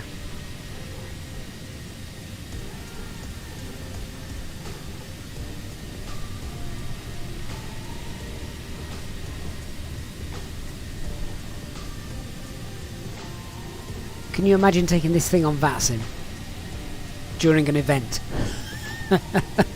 Enter the hold. Yeah, no, not the cargo hold.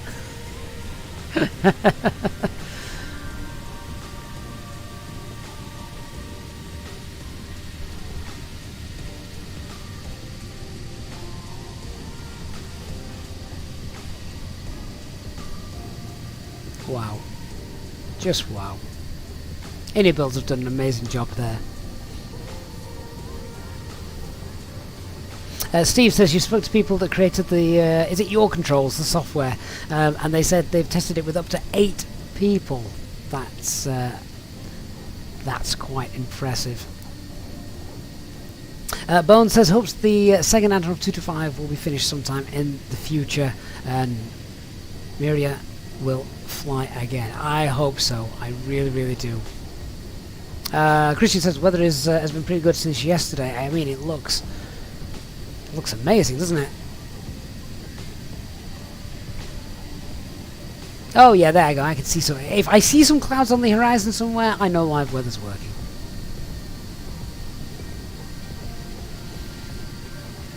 Just so beautiful.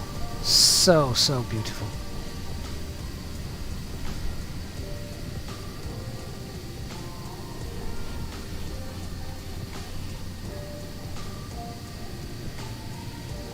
Hey Lemon Wolf, good to see you. The surface of the wings are so big, I guess they've got to be, Danny, given the amount of weight it carries.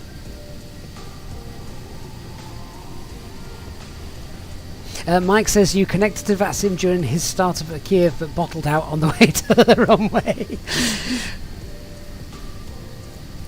Are we going to have to update our model matching for this now? I'm not even sure if there's a model available for this on VATSIM. Prime says she looks a bit too clean for a bird from the 80s. I don't know, there seems to be a few oil stains and things on the flaps and that, but I don't know, maybe she's just had a wash. Christian, you wonder how the aerodynamics change if you open up the nose cargo hold in the air. Is it still flyable? You can play Pac-Man and try to eat other aircraft. Yeah, just try and gobble up a Cessna.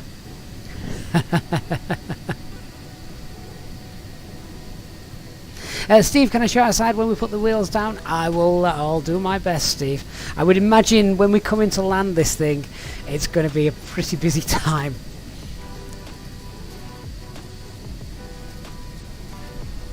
I would imagine, I mean, has this thing got auto-land capabilities? I would expect so, but God knows how to use it.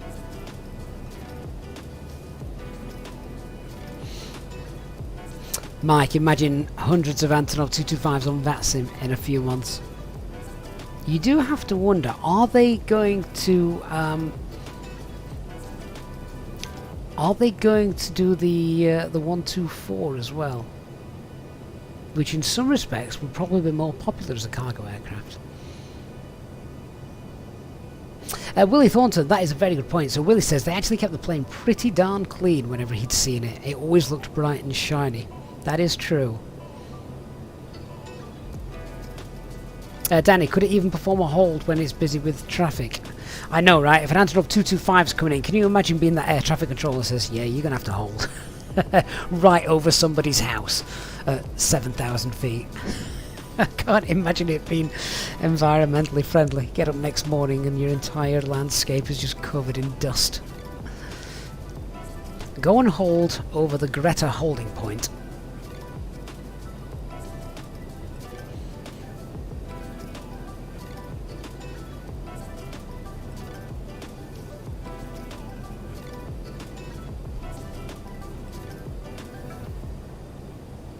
Now I believe as well the wipers work. I can't remember where the switch is for that, but yeah, the wipers do work as well.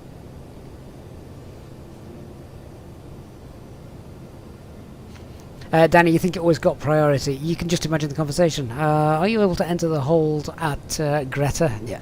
No. We are coming in.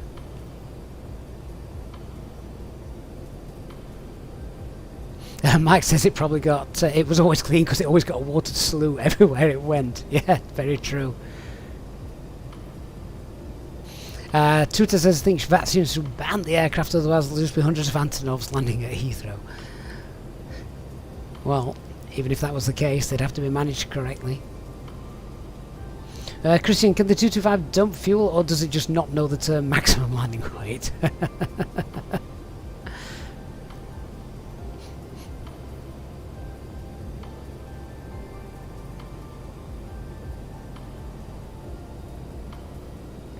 Jack Russell, great name. What's the performance like with this aircraft? You know, the Inibuilds A310 wasn't very good at launch. You got 8 FPS. Well, I've got no issues with this. My specs are obviously available for you guys to see. But yeah, no issues at all with this. Seems very good. Mike, the one and only time we came to Perth, tens of thousands of people turned out for that. I remember that, Mike. Yeah, I sadly couldn't get up, but yes, I remember it going.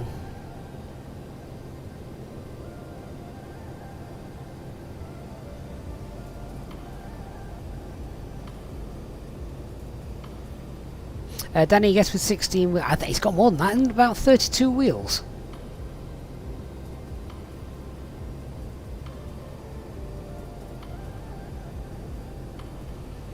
My son can tell you all sorts of daft information about this aircraft. It can tell you how many jeeps it can carry, how many double-decker buses it can carry. I should get him to stream it.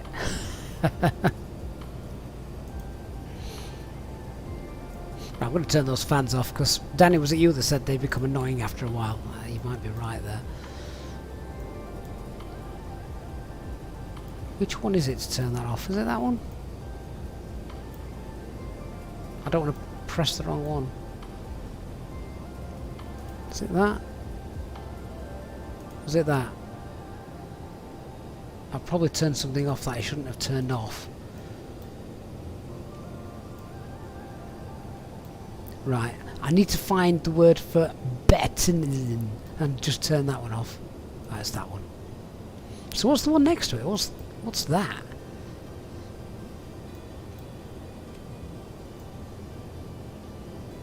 Yeah, someone needs to make a translation mod.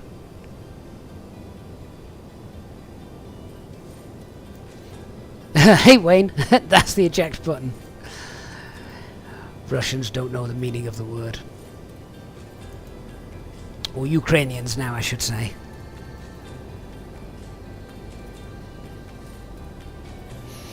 Christian, to be fair, 100 Antonovs landing at Manchester would be great to get rid of that hump on 2-3, right? Yeah, HT wouldn't have to worry about it anymore.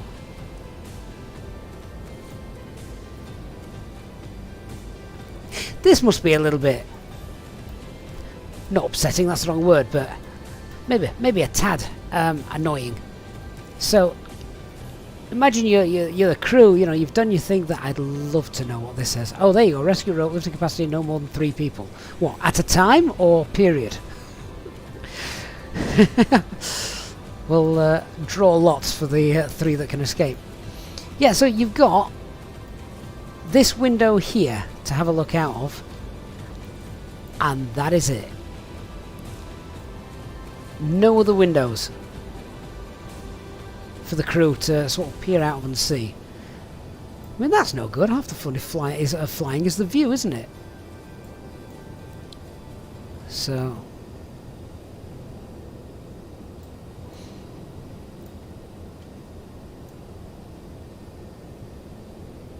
Danny says the cockpit is bigger than his living room. Do you know what?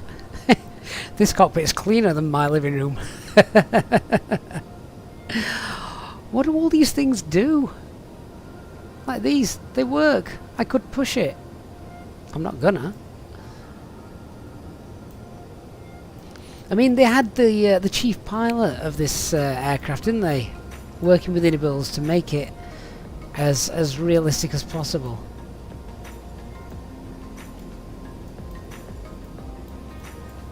I'd love to know what this does.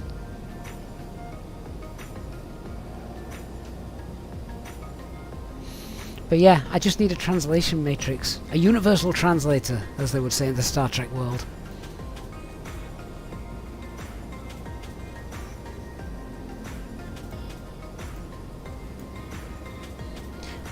it'd also be kind of interesting if just occasionally, like you've got passengers and things with GSX, just occasionally if a crew member went from one room to another, just so you didn't feel like you were on your own. Natalia, I could use my phone, I guess. I'd need to download one of those apps where it shows me the text on screen and translates it, because I can't type these words in. Yeah, exactly, Natalia. That's exactly what I mean. Yeah, the ones where I can just use my my camera app on. Lemon, imagine hearing the pilots in the flight deck say, "What does this do?" It's all you'd do it just for a laugh, wouldn't you? Danny says only 10 pilots got a certification to fly the aircraft, I believe. Which you think 10 pilots flying this? That's not that many. But then you think it didn't fly that often. It must have been so expensive to hire this thing out.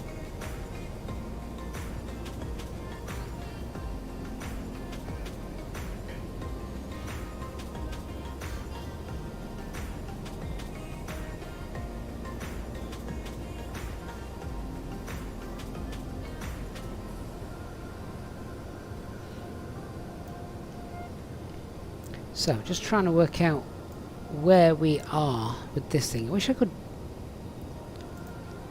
could get this out, but also then I wish it popped out with, you know, the actual dials and things, rather than having to just use what's there.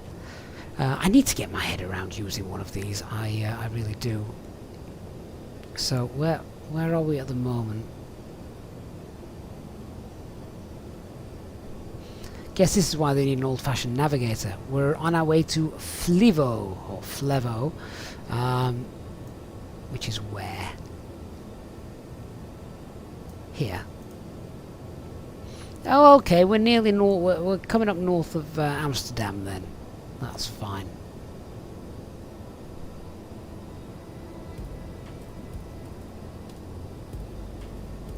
Hey Mona, good to see you.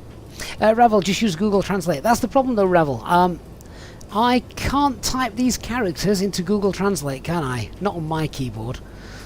So that doesn't work for me, I'm afraid.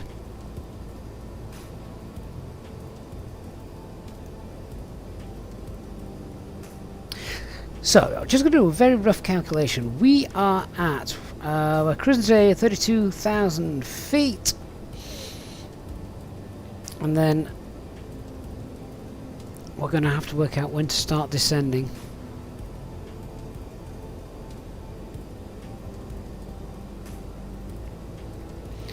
So multiply that by 3, add 10 for slowing down. Well, actually, maybe add 20. Let's be conservative. So at about 116 miles away, I'm going to start our descent.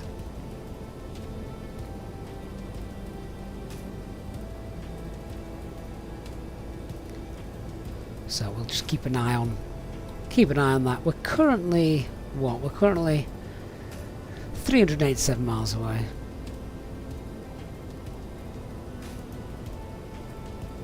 Old school.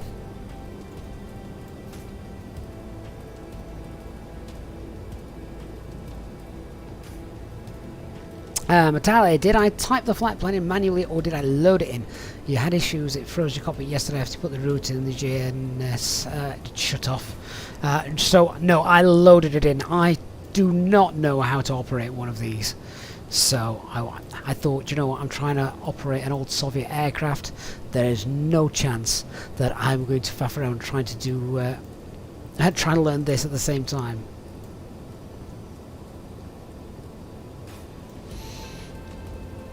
So as well as having the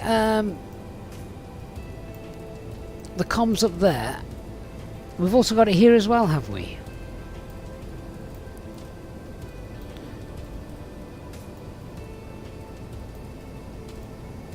Oh, okay. So we've got a bit of a backup there. That's all right.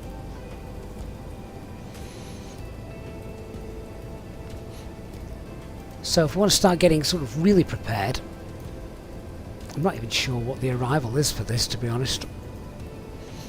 Everything's based off the NDB at Doncaster, Finningley. In fact, I'm surprised these are still available because the airspace is closed now. So I think what we should probably do is mammal and then vector ourselves straight in for an approach. Don't actually know what the weather is doing at Doncaster Airport at the moment. METARs are no longer available as the airspace is closed. Which direction is the wind blowing? I've got an app for that. So I definitely want to take on the more favourable winds first time landing this aircraft. Right, the wind's blowing, so we've got northerly winds. Right, in that case we want to land on runway 20. So I'm going to pin that chart and runway 20. Now, this aircraft cannot do RMP approaches, can it? Surely not. Not runway 20, we want runway 02. So we want the ILS 02. There we go. Christian, this thing has so much mass, the wind is irrelevant. That's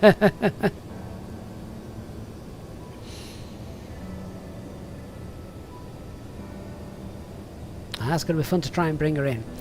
So 11095. I'm just going to pop this in now. 11095, and the course is 018.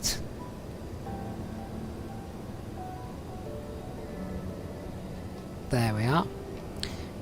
Now, just for a bit of situational awareness, Finningley is 338. Where was that? Ah, that's up here, isn't it?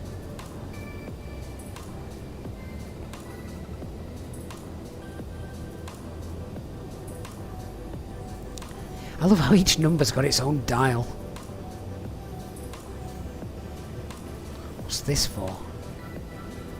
What's this do?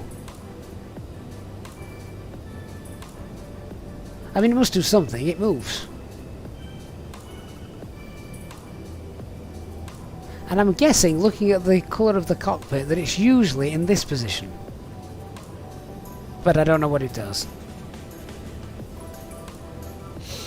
Christian, don't forget to start the replay app Skydollar. You want to see the main gear touching down. Oh, absolutely. Yes. Yeah.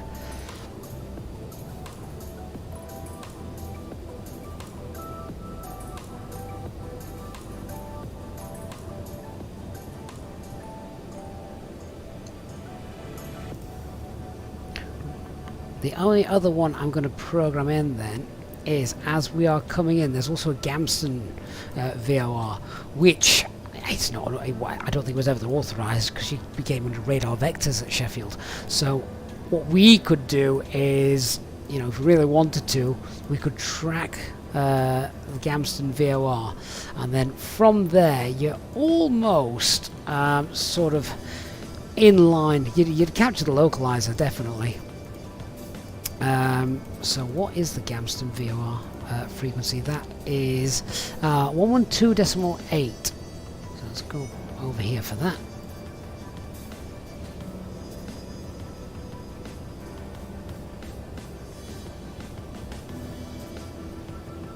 And then we'd obviously need to set in a... we'd need to track that.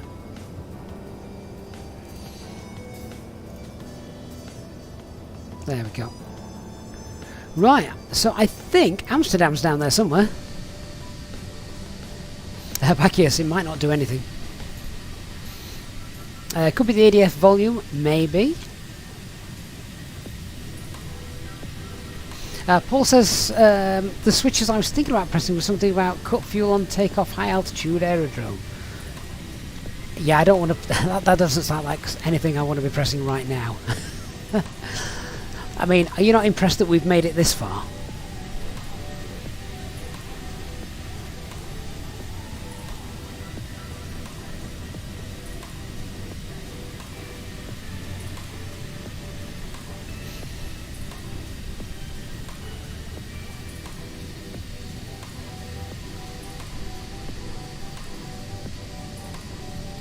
I really do kind of have visions, right, rightly or wrongly, and this is definitely wrongly, but I really do have visions, you know. I mean, some of these flights, they could be absolutely hours and hours and hours and hours. So you've taken off, you've got the two guys sat there, you know, piloting the aircraft or whatever.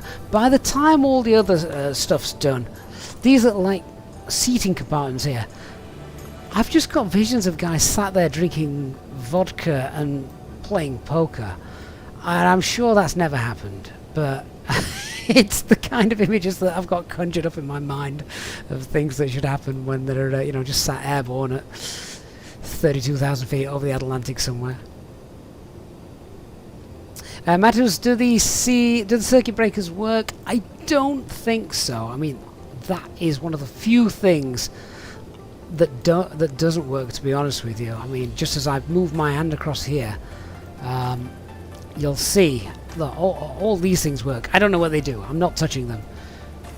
I feel like there are more buttons in this cockpit than there was in the Apollo missions.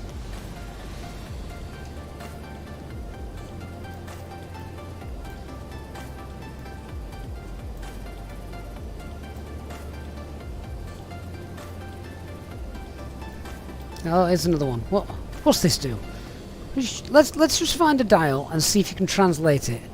So, are these brightness knobs or dials or something? They can't be anything that important, can they? I'd need a Russian keyboard though to work any of this stuff out.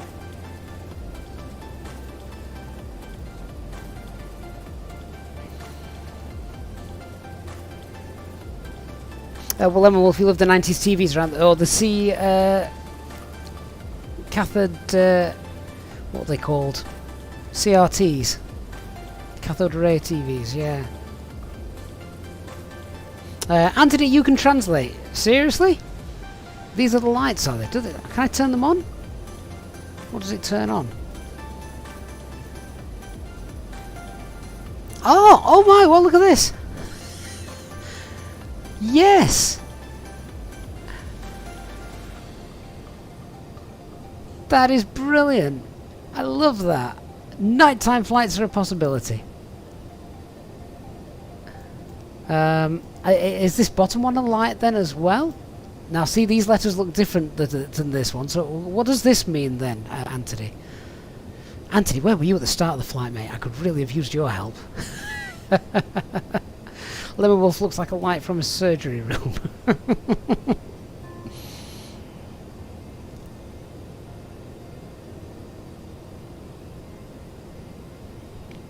Big Will says the cockpit lights at night look so great in this plane. Danny, translated in the chat could be incredibly handy now, yeah. Anthony, so that's the instrument panel lights. Is that right? So if we might not see this then in the daytime. Just have a look if that is making a difference at all.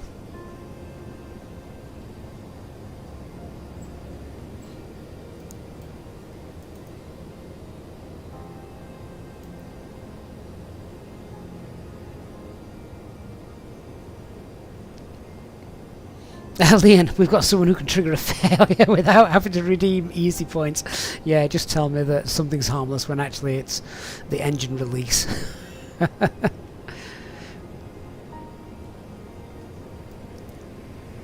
Right, so that's the Netherlands, and I believe now we're over the North Sea. Oh my god, look at the ships.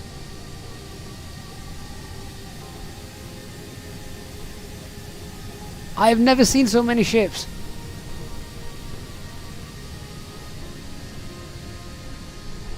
In real life or the simulator.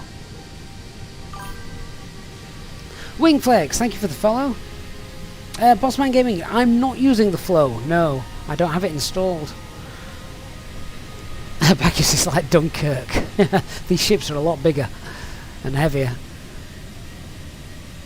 That is insane, look at that.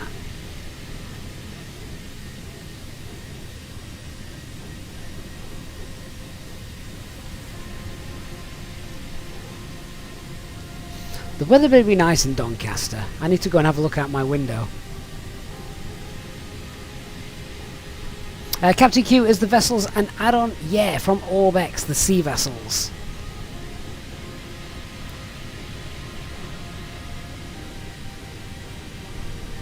It's always been cloudy though when I've crossed the North Sea at this point, so that is lovely to see. If only they knew down there what we were flying up here.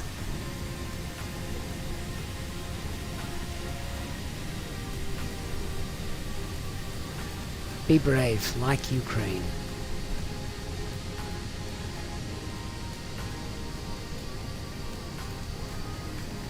Well guys, I don't know about you, I am thoroughly enjoying the stream today with you guys.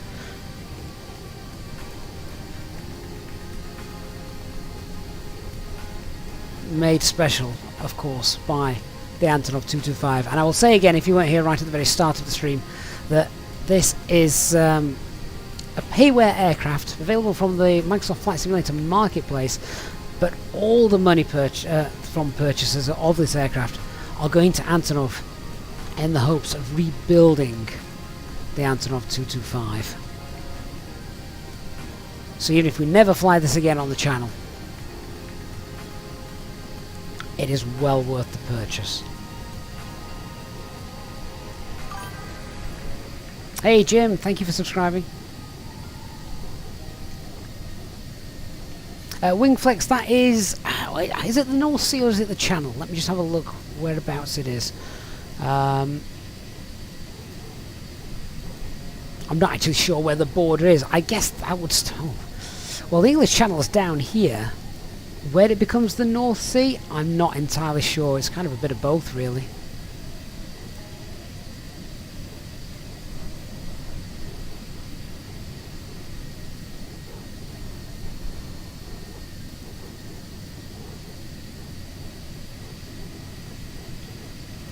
I'd love to be able to spend my days just flying this thing.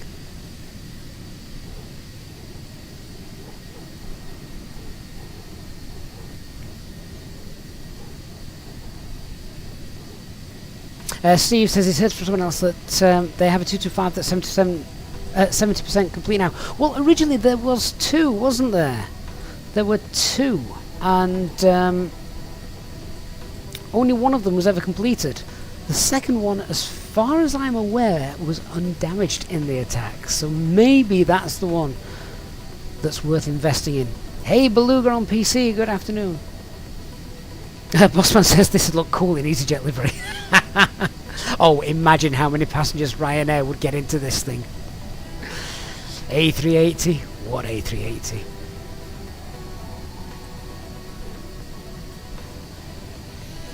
Lemon Wolf, very simple question. How did I learn to fly this thing? I haven't, Lemon. I am making this up as I go along and just using, I guess, the knowledge of other aircraft and things to piece it all together. The checklists, though, that come with it are of a huge benefit. Without that, I would have really struggled. And Mikael, what load do we have? I can't remember what we loaded in. We had a payload today of, what was it? 228 tons.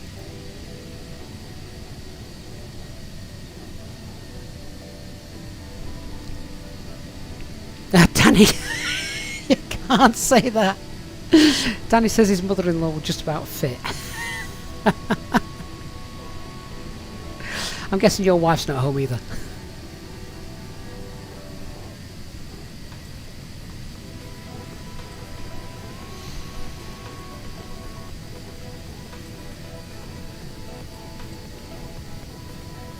Dennis says, could you imagine if there was a market for the nerds on OnlyFans? We could do this all day and make serious money.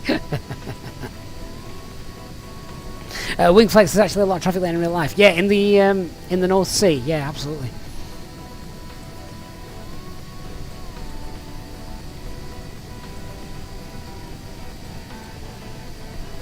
Oh, Mike, right. I am not too proud enough to admit that backseat driving is absolutely welcome when it comes to flying something like this.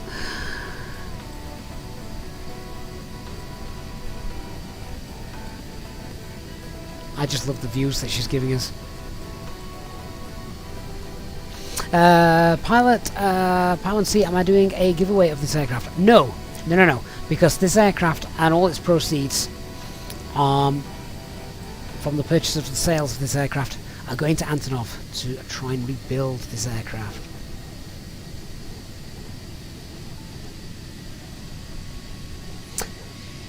Jason should have flown to the Ukraine with it. I know, and I did think about that.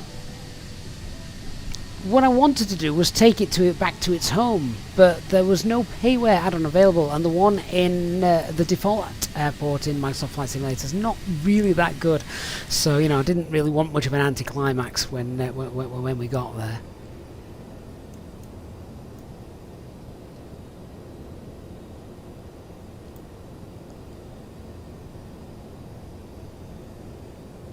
Jason, is there an unpressurised cabin? I'm not sure with regards to the cargo and things like that.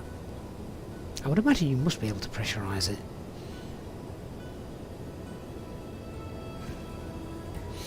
Bossman, are the engines separate or are they configured together? So the way it is set up is axis 1 in the settings controls engines 1, 2 and 3, and axis 4 controls engines 4, 5 and 6. So that's how that sets up. You need to set it to axes 1 and 4.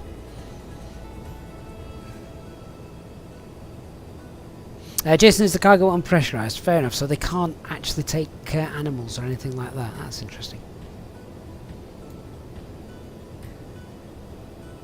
Danny, you accidentally bought 2 Antonov-225s by accident yesterday. How'd that happen? Didn't it tell you that it was already installed or something like that? I feel like I'm sat miles away in the default view.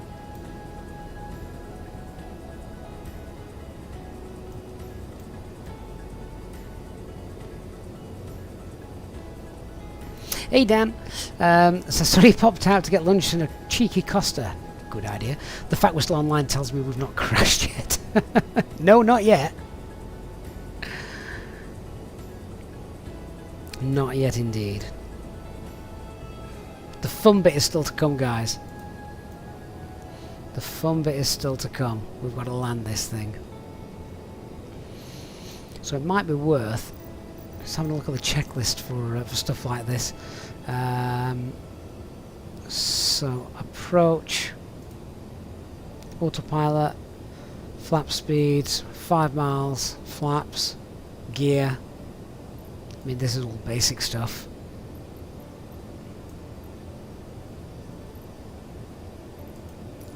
Reverse thrust, braking, spoilers. Yeah, okay, there's nothing there that's... There's nothing there that is too dissimilar from any other aircraft, really.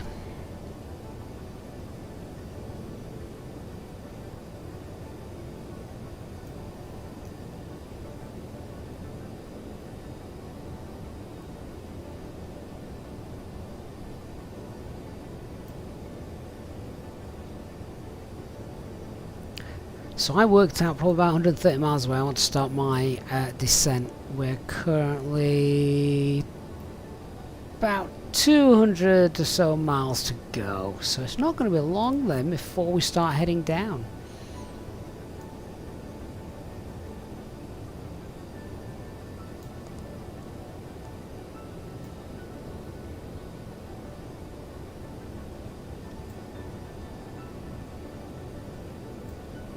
Unlike the Airbus and Boeing and things like that, I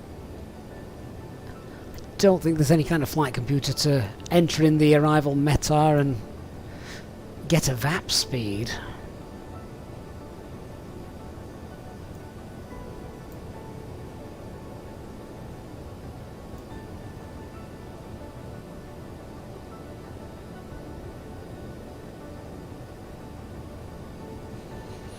So I'm still trying to work out what these are here. So with that's basically the master autopilot. That's the auto thrust. This will hold pitch and heading. This H3 is for setting a VS rate, which you would do with this dial then up here. I've got no idea what echelon means. This, I think, I have no idea actually what this does.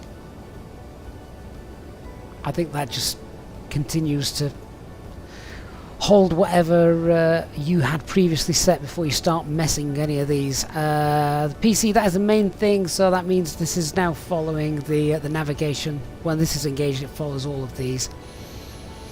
And VEL, not sure what it's short for, but that, it might be velocity. That is akin to sort of open climb, open descent, I believe. And then the max and the high, again, not really sure about that, to be honest with you.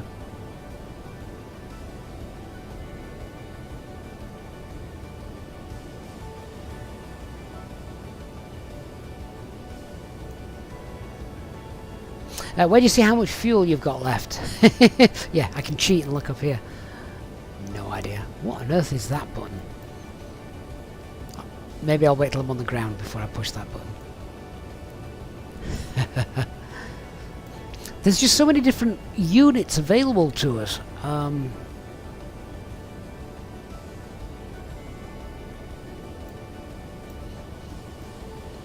guessing these are the trim values. Wings, rudder, perhaps.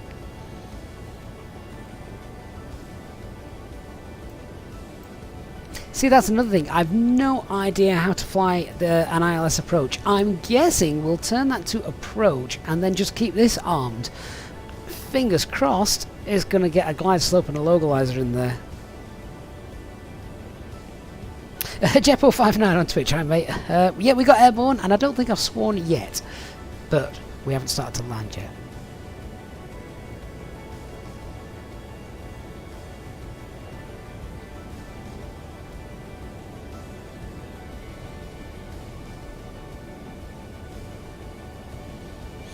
Dan got you thinking, is this the same aircraft in the film 2012 with John Cusack? Oh, I know the film you mean.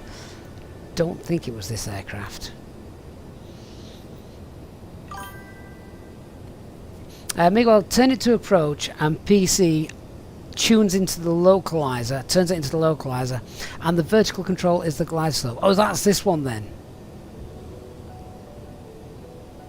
So can you engage both PC and vertical control at the same time? Is that doable?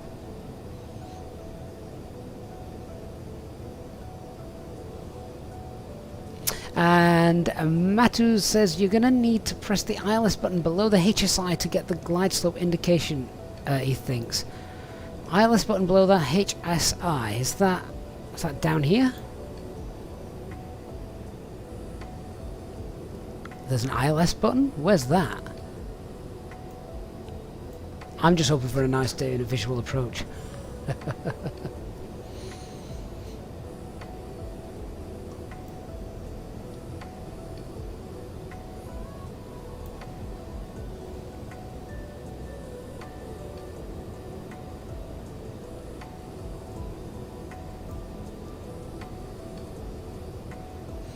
Top left green button, you guys are shouting me.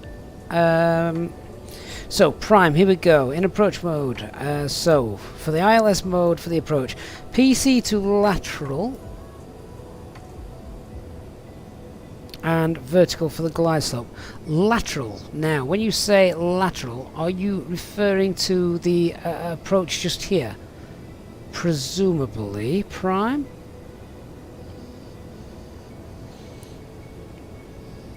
So we set the mode to approach, PC,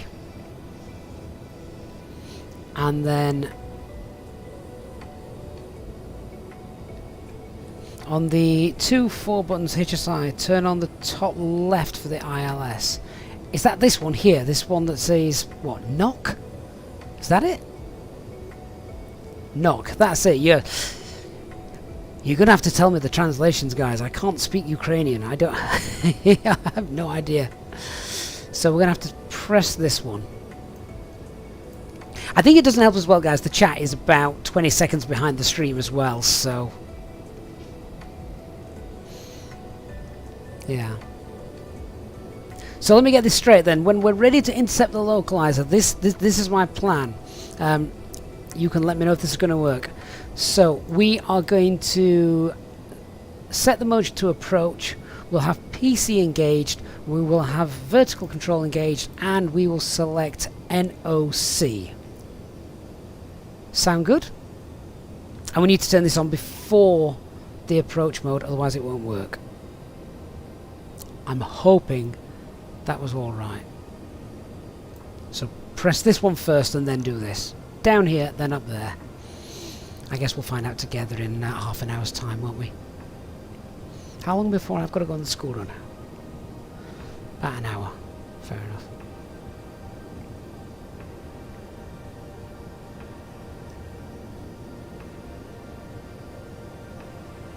Christian, landing is knock. I can't pronounce that. That makes sense. So, what are all the other ones? So, VOR1, that's tuned to Gamston course 18, is that right? VOR2, what have we got tuned actually? That was the ILS frequency. That's Gamston, which is just south of our arrival airport. Might not be able to pick that up just yet. VOR1, that's probably tuned to some other ILS frequency around here. Because are we over London at the moment?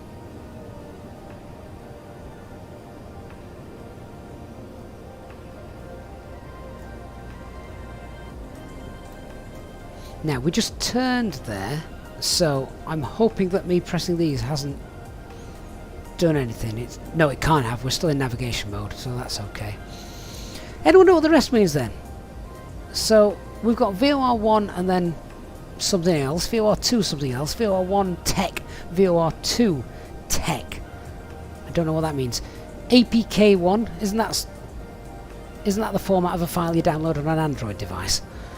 APK1, APK2, no idea. HAB, no idea. Knock is landing. Fair enough.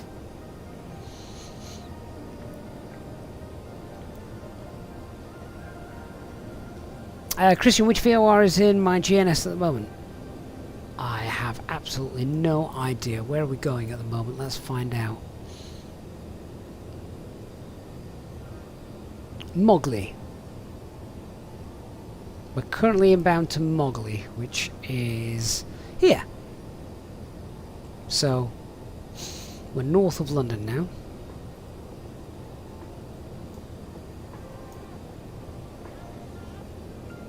Oh, there. 11095. That's what's currently tuned in. Tuned in there. Is that linked to this? Oh, it must be, because I didn't tune it in the what's it down below. I didn't tune it into the Garmin. I tuned it on here, so that is my ILS frequency, Christian. Yes, that's right.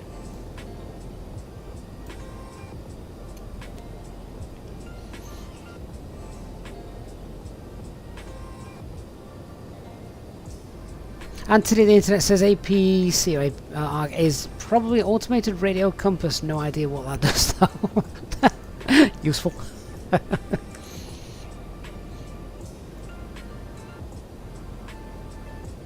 Paul, so that... oh, okay, so... Do you reckon that's sort of... We're 121 kilometres then from Gamston. That makes sense. Would that just spin it around in the opposite direction?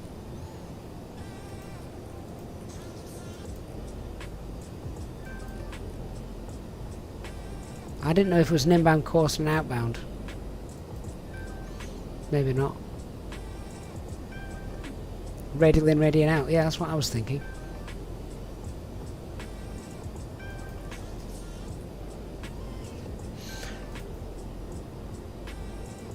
So we're now on our way to Leicester. See, clicking these doesn't make any difference because I'm presuming these only change the information that we've got shown here. It's not changing the autopilot mode. The autopilot mode is still fixed to navigation.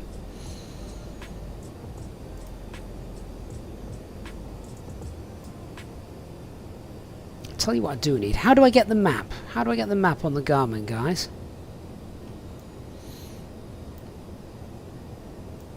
Is there a way to a way to get that? I'm going to start going down in a minute.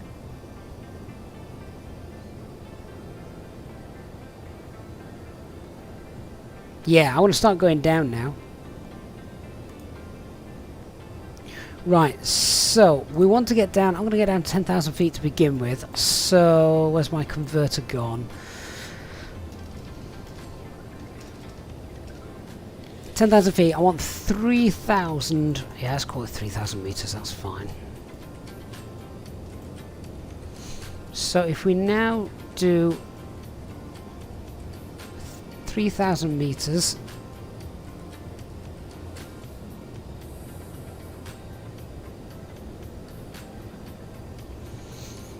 And select VEL.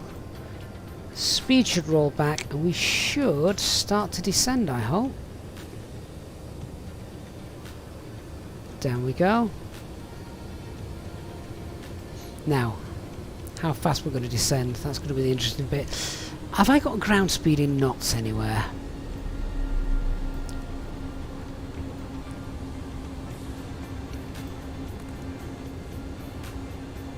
About 2,500 feet per minute, that's okay.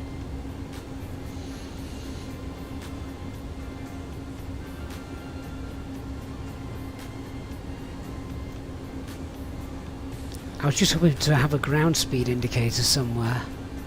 That way I can work out a 3-degree descent rate, but I'm not sure I've got one of those.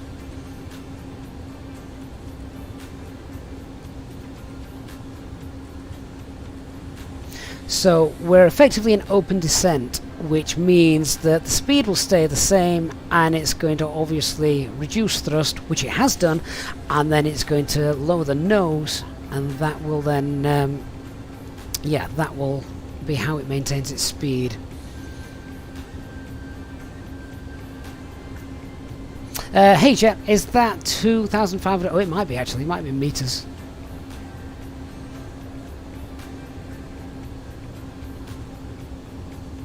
We've got feet shown just here.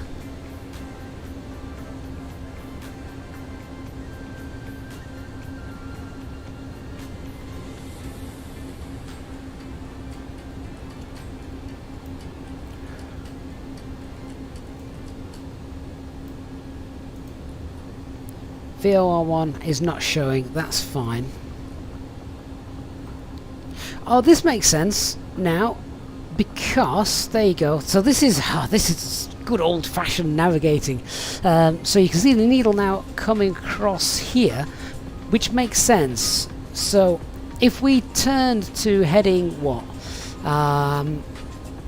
If we turned north in a moment, when this was centered, we could track that VOR, and that would take us direct to Gamston, which is just here. From there, we could then just fly a slight left and actually intercept that localizer. I'm not going to do that because I'm not going to cut my. I don't want to cut the route down too much. But there we go. So that's tracking that nice now at the moment.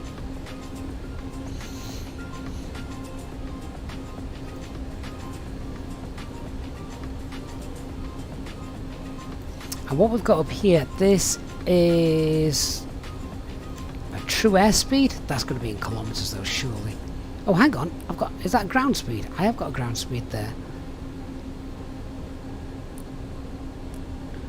I think. Indicated airspeed and Mach. So that's true airspeed. That's ground speed. That's 724, which I'm guessing is going to be in kilometers per hour. Which means we've got a ground speed then of 390 knots. Well, then I need to be descending a lot faster than what we are doing.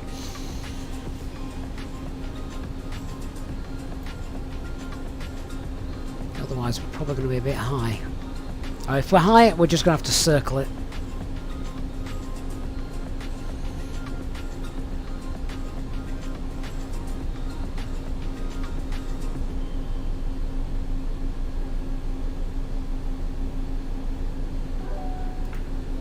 We're now inbound to Embor anyway. I don't think we are high looking at the feet, to be honest. I think we're okay. 23,000 feet and we've still got how many miles to run? If we fly the full procedure, yeah, still about 100 miles to run. Yeah, we're below the nice profile at the minute, so that's okay.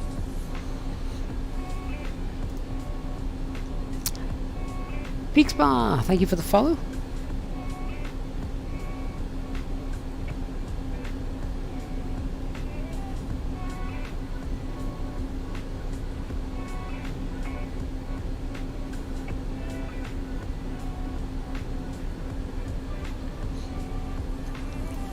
Right, so landing is coming up. This will be the fun bit.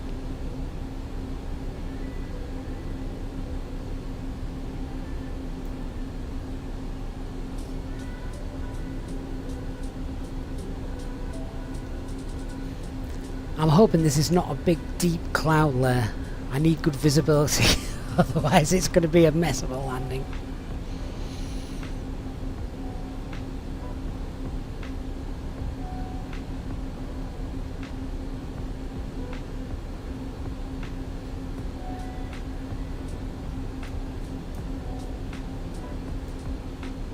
Christian, does it have radio altimeter call-outs? I'm going to say no.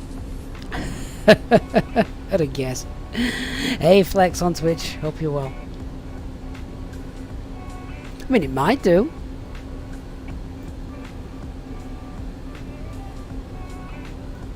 Tell you what it hasn't got, or it's certainly not told me to put on. Seatbelt signs. I've not put seatbelt signs on. I should also be squawking 2000, shouldn't I? I'm not under any sort of controlled airspace. Is that might not even be turned on. How do you turn that on? Oh, there you go. I'm guessing on would be on. Is that TCAS? Ah, the TARA. There we are. I'll turn that on as well. That's not going to display on any map though.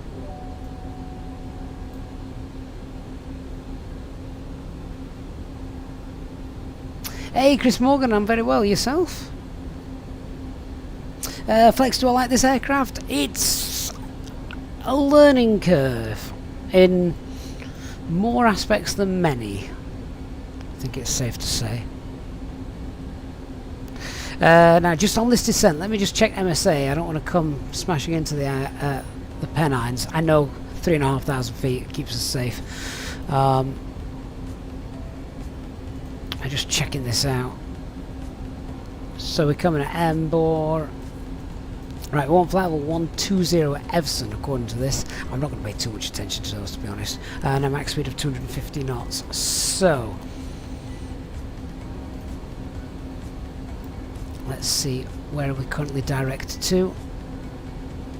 Evson. I need to start slowing down. So speed 250. Which is, oops, 250, which is 463. Let's reduce this then.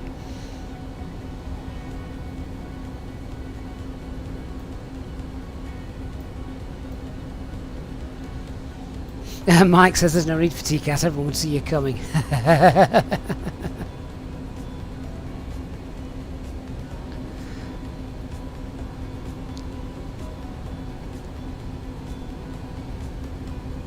Grimbarrow says he likes everything about this aircraft except its sounds. Oh, fair enough. What's this dial monitoring here? Unless it's a turn coordinator.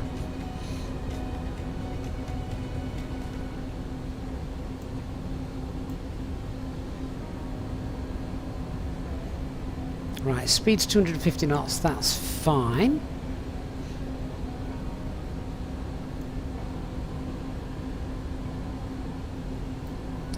And do we now have an ILS information?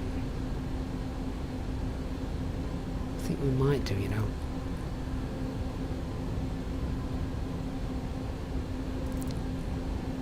"46 kilometers from Gamston.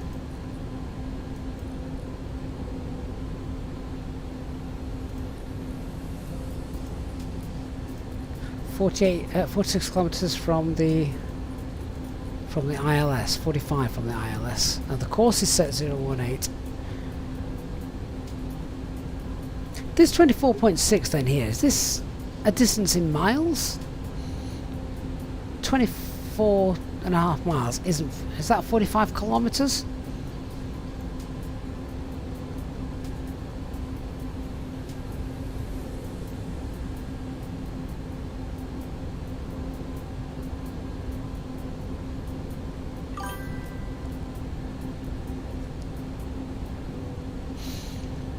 Big well, yeah, it is. Thanks for confirming that.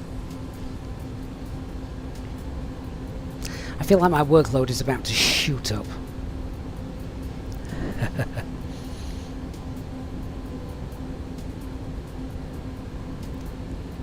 It's fun though.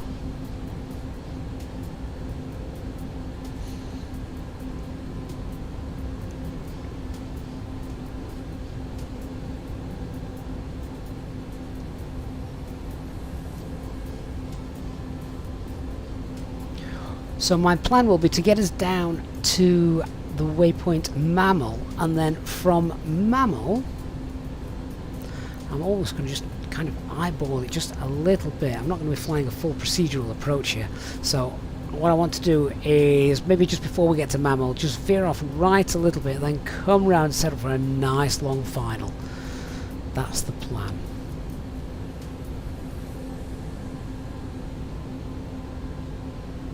We need to slow down once we've passed Evson as well. We're about 4 miles away from Evson at the moment, of which the constraint was actually flight level 120. Well, do you know what? I've just passed flight level 11. I'm not going to be too upset about that, to be honest with you.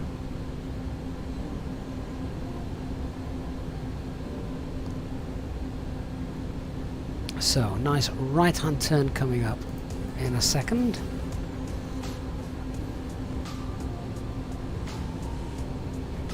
Mike goes fly direct Mammal, then vodka, then tonic. I could do with one of those later. In fact, my wife's working late tonight, so probably let's get the kids to bed. Steak and chips. Right, I want to start slowing the aircraft down now, so I'm quite happy to go 200, which is going to be, what speed is that? 370. Really want to reduce this now.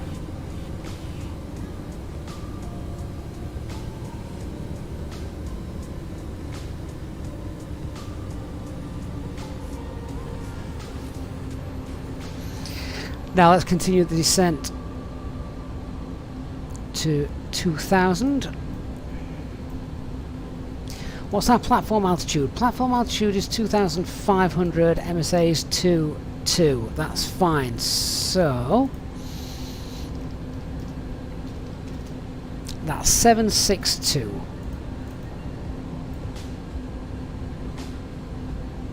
Let's call it 800.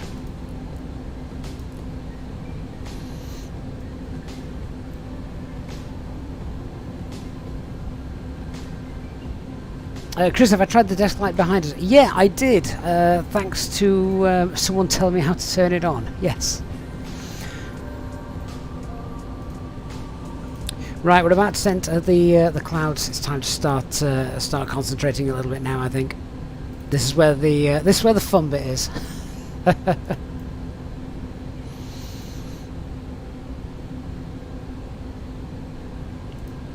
Now. Not sure how early we need to start configuring flaps and things like that.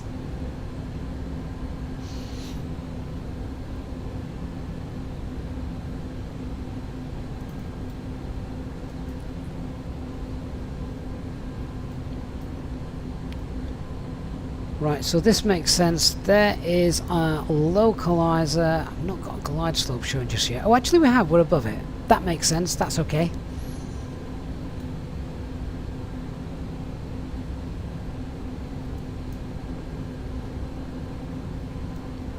And I'm just going to cheat and set local pressure for a moment. So we do seem quite high still. We really do need to get down.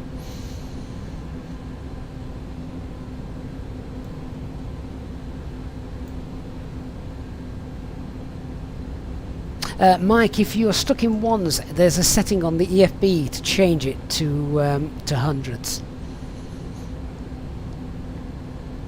Right, we're now direct mammal, and I want to start slowing my aircraft down. We're 6 miles away. So,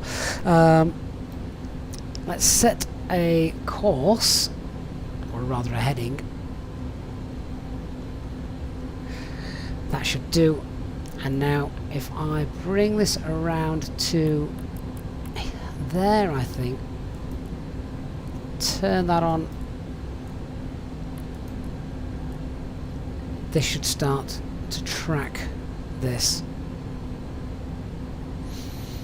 So I'm going to start configuring. I have no idea what I'm doing with regards to configuring, but here goes nothing. So flaps 1, and there we can just start to see the barber pole. So that looks like it's working for me. What do you reckon the approach speed of this thing is?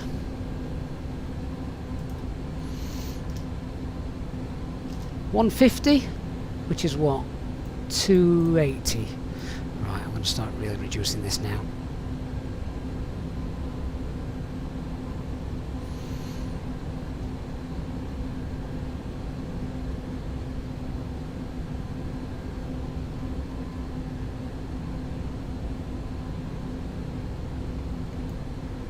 Alright, I reckon that's almost final approach speed.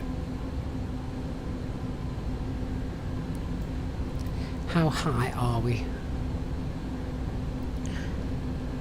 Right, I've just put the spoilers out because we really need to dump. We really need to dump some altitude.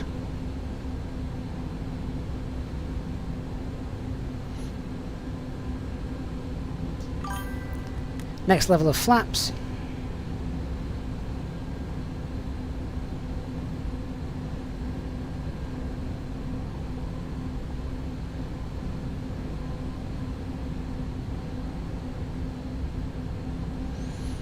I think we're slowing down too much, you know. Let me just increase that a little bit.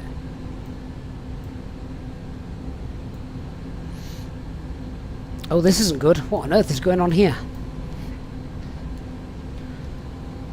Hang on, hang on. Oh my word, what is going on here? Right, auto thrust off. Toga, come on. Ah! Not good. I'm going to cheat. Saved by the slew. Saved by the slew. Let's get that back where we were. Alright.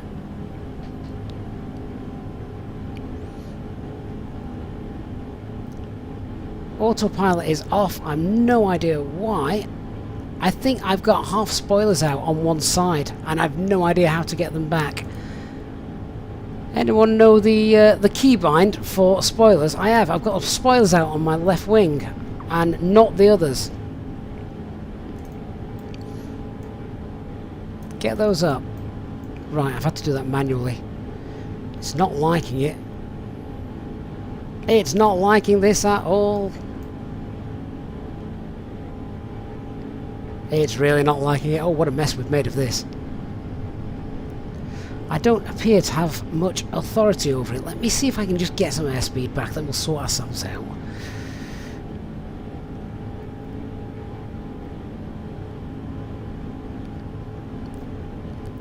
I've got engines on full power. I've got no authority when controlling the aircraft.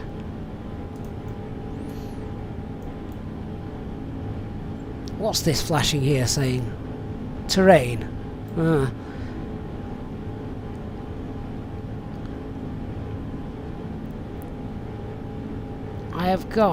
I've got full right control on and nothing's happening. So, 1 second, let's see if we can just get a level. I'm wondering if we need to reset the trim. Is there a trim?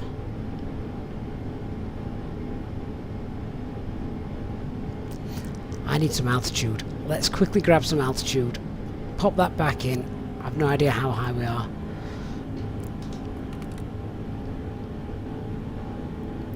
I am completely unresponsive. So, I really am cheating now.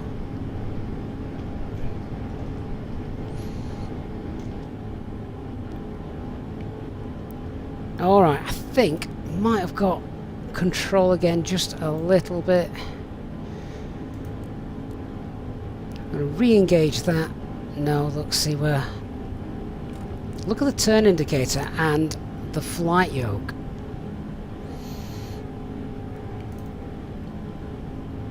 How to reset the trim, that's...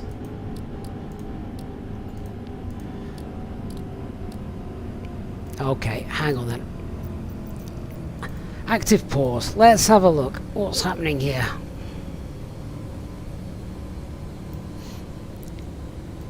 So, I'm presuming this is centered, yeah? That's not moving. That's not moving there, I don't think. What speed have we got? Speed looks okay. What a mess. And I'm sure it's something that I've done. It's not something that the aircraft's done. If none of these will move whilst we're paused, then we're a bit stuck really, aren't we? Let's have a look what's going on here. Right, so they're all centered now. We're losing a lot of altitude. Rudder trim is fine.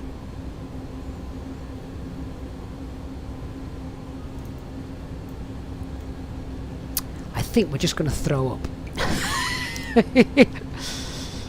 It doesn't like us. I can't level the aircraft off either.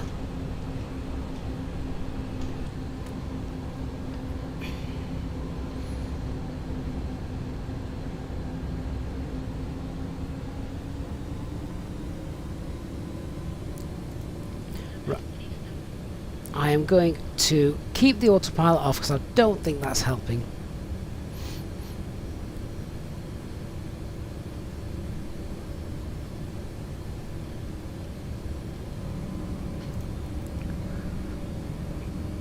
We've got no airspeed at the minute, look.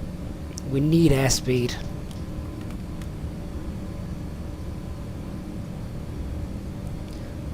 Let's let the aircraft dive, we'll get airspeed back up, and then we'll try and do some kind of approach.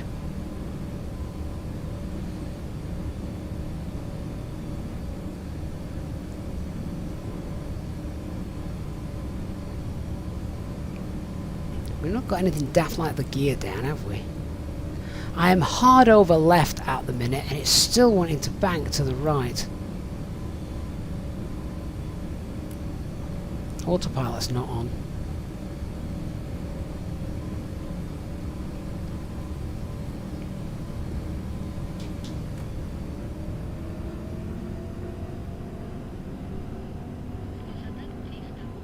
No, it's still not happy.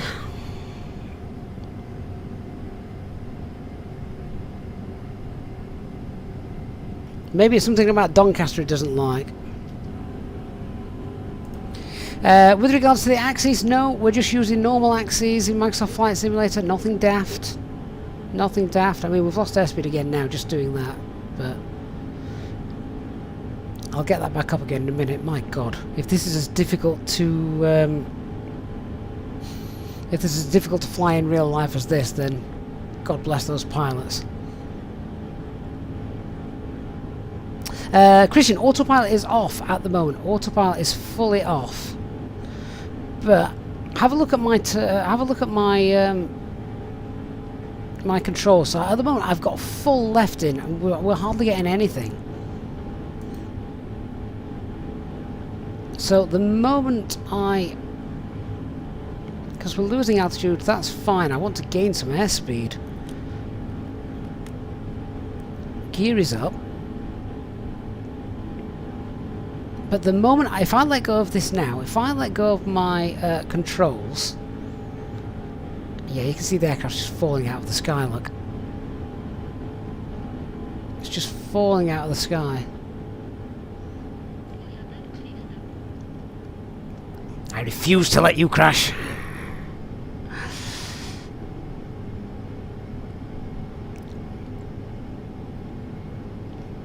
thing is, it's that bloody big.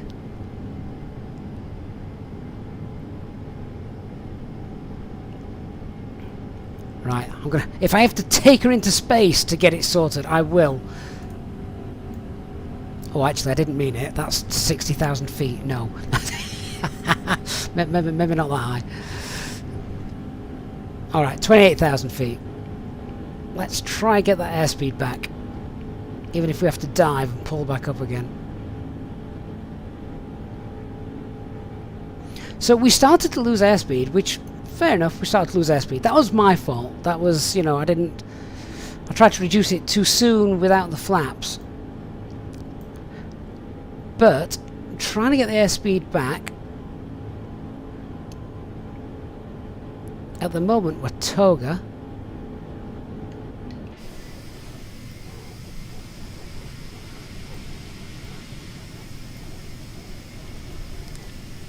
And this is with no controls.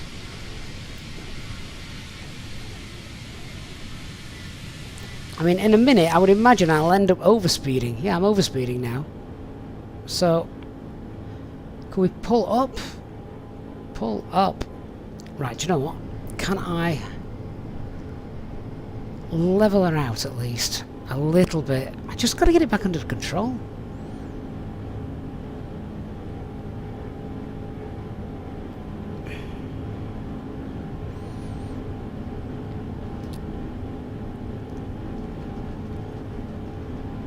Oh, hang on, hang on, hang on. Right. We have her. We have her. We're back in control. Oh, that was annoying.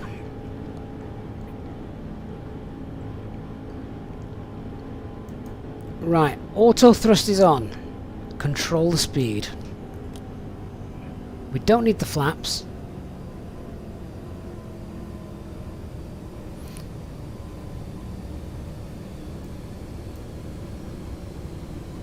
Let's wind that speed back up a little bit. We're actually climbing at the minute, which is good. So now, after all that, we actually need to work out where we are. We're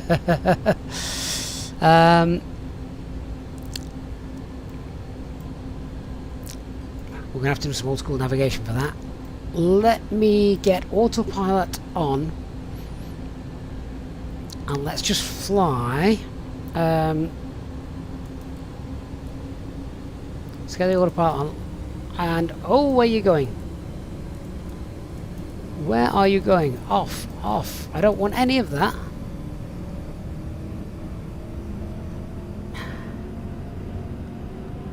Oh, my God. 10,000 feet, we're losing airspeed. We're going to stall again. I wanted to turn these off.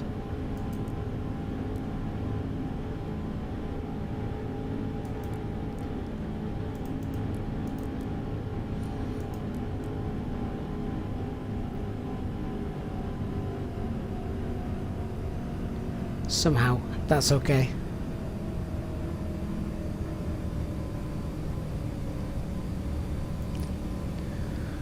Right, so our platform altitude was about 800 meters. We've got 800 meters set. I wanted to... Yeah, forget that. Let's go 463. Wind that up. Wind that up. Something safe.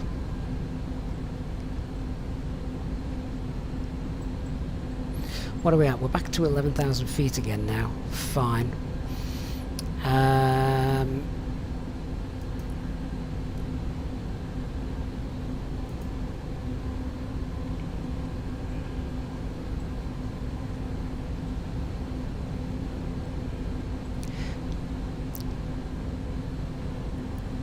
Alright, let me get my bearings. I have no idea where we are. Where is the Gamston VOR? That will help me. 51 miles away, and we are currently heading west. Can we go back direct to start that approach again then? So, remind me, how do we go back? If we go Evson, activate, activate, and we pop this to navigation, and pop that on. That is now going to take us back to Evson. That's fine. Alright, we're just going to have to do this approach again now. We've managed to somehow get this under control. Oh my god, Danny, you're right, I completely forgot about the kids. I've got half an hour to land this thing.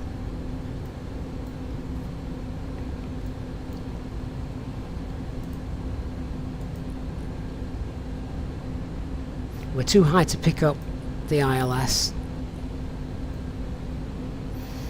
How far away are we from that waypoint?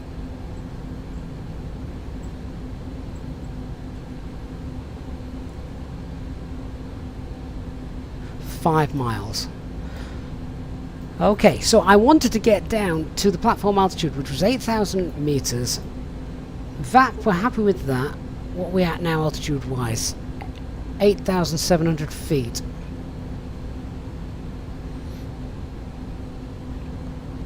So we don't want to drop below this. This yellow bug is the approach speed, isn't it?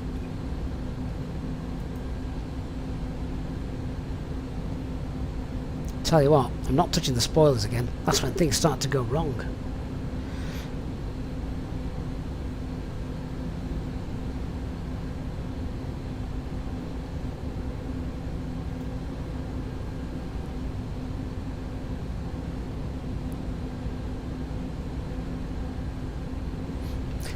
How do I get my bearings? Let me just get a map up so I can see where we are.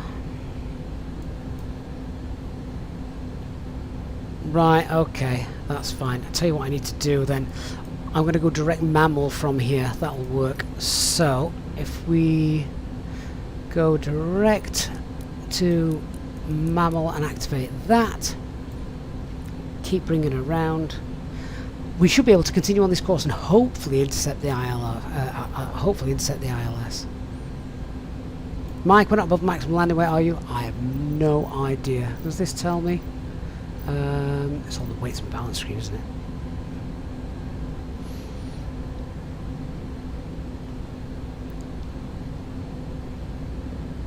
What is the maximum landing weight of this aircraft? Maximum landing weight is 550 tons. We are at 473, so no, that's okay.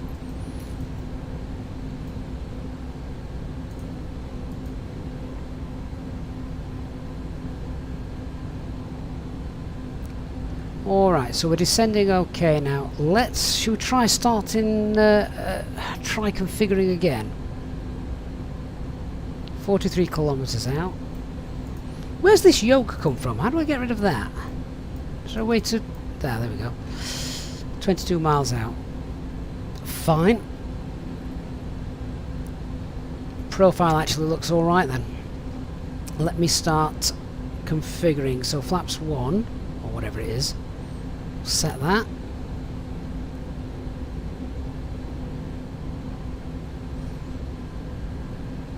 Let's just pretend the last 20 minutes didn't happen and do this again.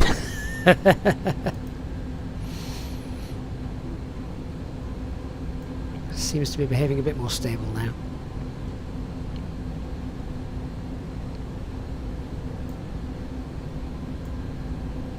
So if we have a look at this, we should see that that is quite a nice ILS intercept.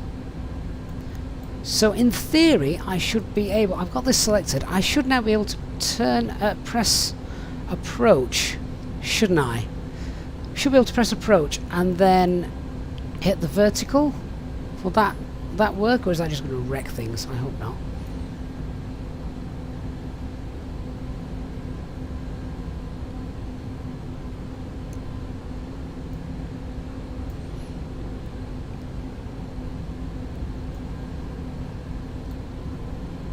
So if we turn that to approach,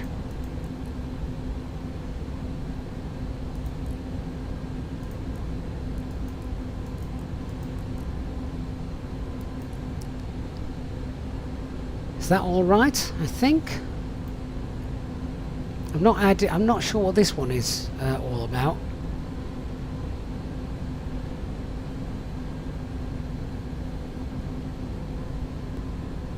We're below the glide slope anyway at the moment, look. This is why you don't go on VATSIM for the first time in a new aircraft.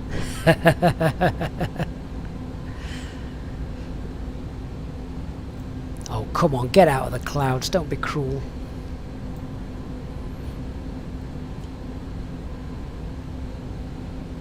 "15 miles out, about 5,000 feet.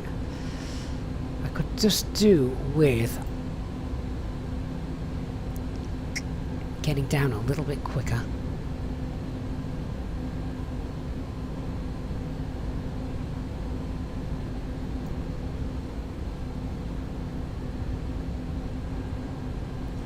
Ah, good. Cloud break. That's what we wanted. Horizontal and vertical. Yeah, I guess that makes sense. Mark, lover of sausage rolls, you missed missed all the fun. You really didn't. Right. Hopefully, I think it was just because we lost our we lost the airspeed, didn't we? But I'm going to start rolling this back now.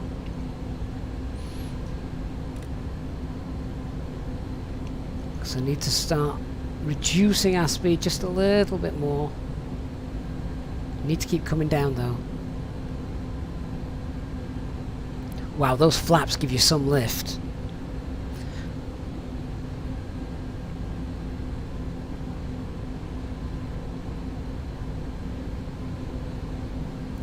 "11 miles out. We're just holding the glide slope at the moment, look.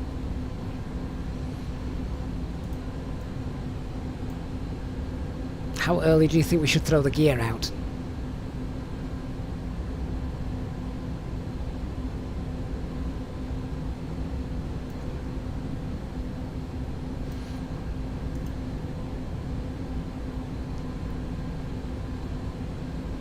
Is that the airport over there? Maybe? Christian, you've just read my mind. Replay tool has just started.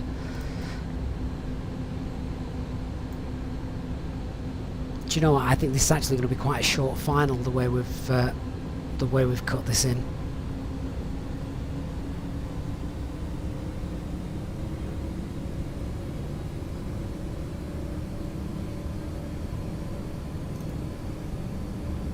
Can anyone see a runway?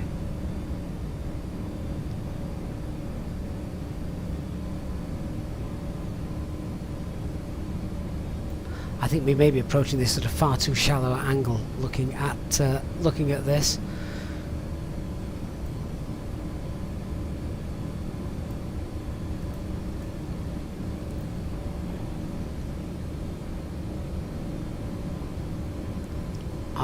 Is that it there?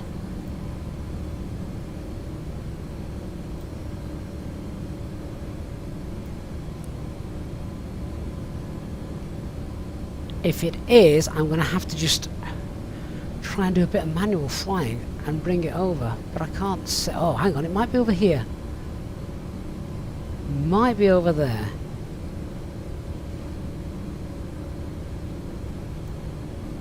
"8 miles out.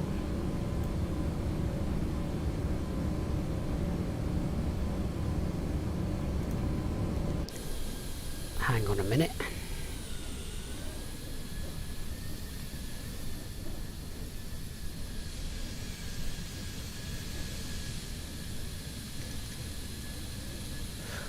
Where is my airport? We've just gone through the localizer apparently.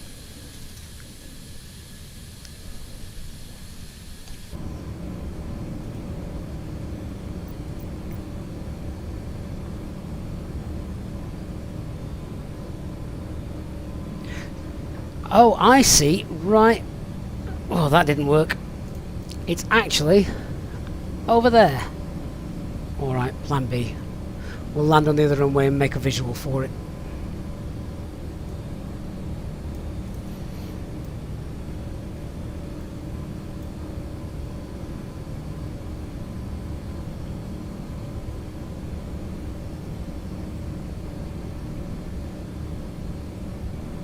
So I think what we should have done is we should have had this turned on here. That would then have kept us on our current heading rather than trying to take us all the way to the ILS intercept.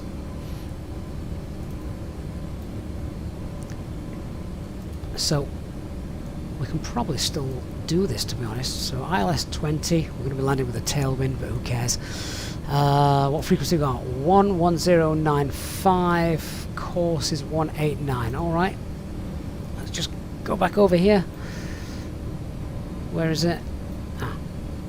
11095, and the course, change that to 198.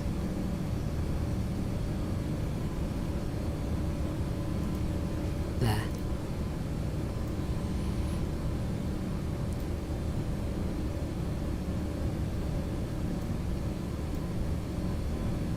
So if we spin this round,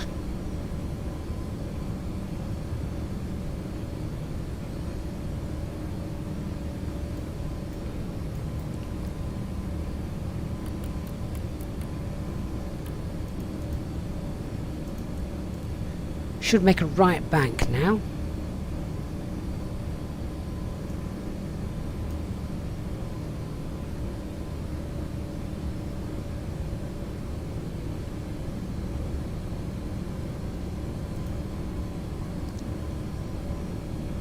Just get in under the glide slope, so that works.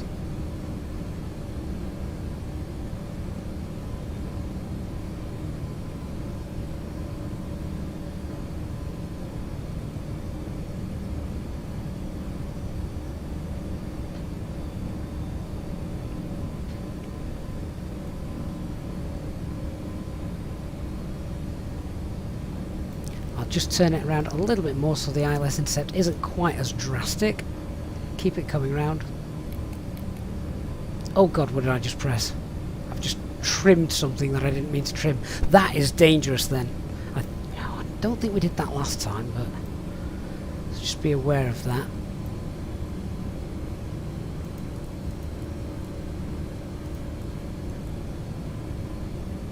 I reckon I caught this button last time. I reckon I caught the trim thing there, which knocked the autopilot off and made it a bit of a mess.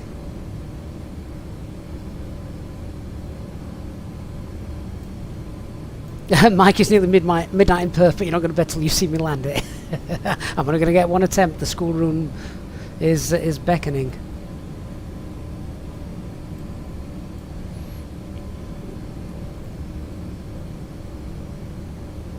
So if we now press this, go to approach, will this work? Where the hell is this airfield?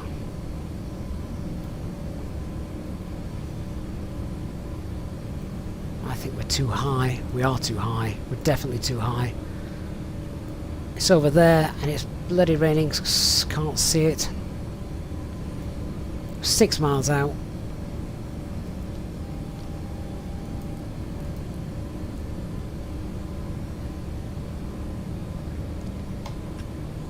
Popping the gear down.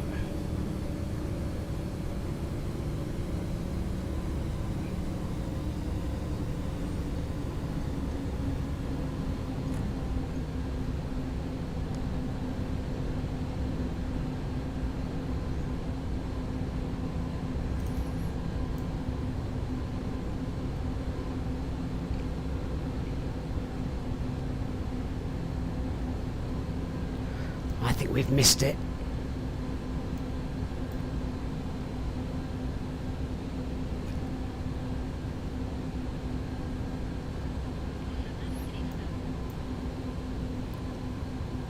It's there.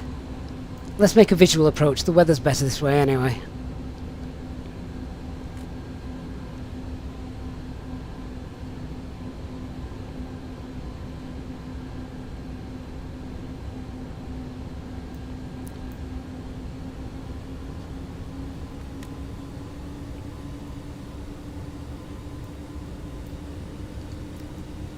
Airport, and I'm visual.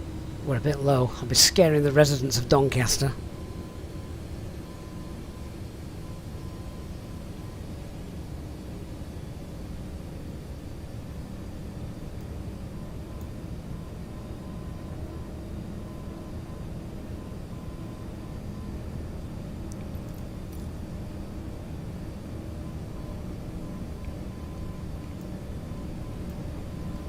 Here it is. It's a really nice long runway, which is exactly what we want. It's exactly what I need.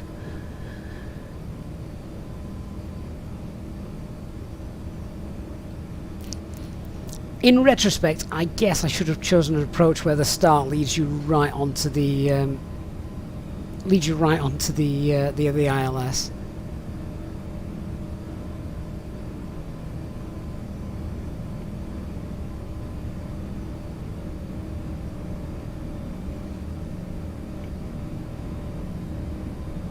I'll tell you what, hand flying this is a lot more labour intensive than the than the Airbus. Alright, let's hold that there.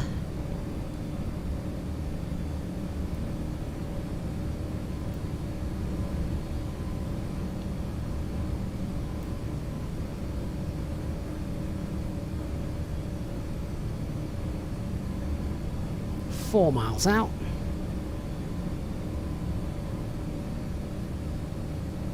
Mike says, now you know why we needed a volleyball team to fly in real life. Glide slopes coming up to meters. I want a little bit more than the 4 mile final though, guys. I could really do it. Just a little bit more. That and good weather.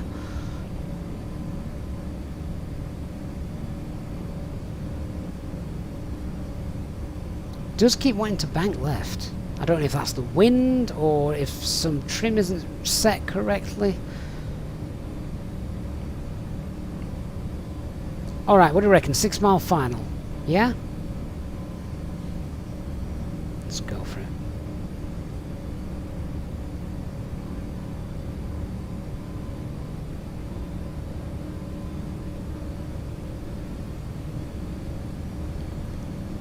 I'll tell you what you can't do with this thing. Make quick, rapid inputs. It feels like I'm flying it so delicately with very, very minor corrections.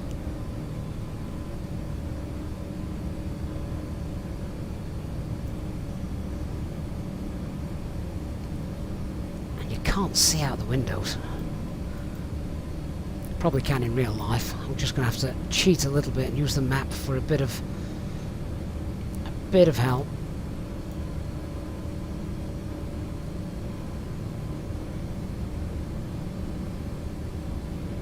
Here comes the ILS. Yes, this is what I want. Old school hand flying ILS approach. I see a runway! Get rid of that.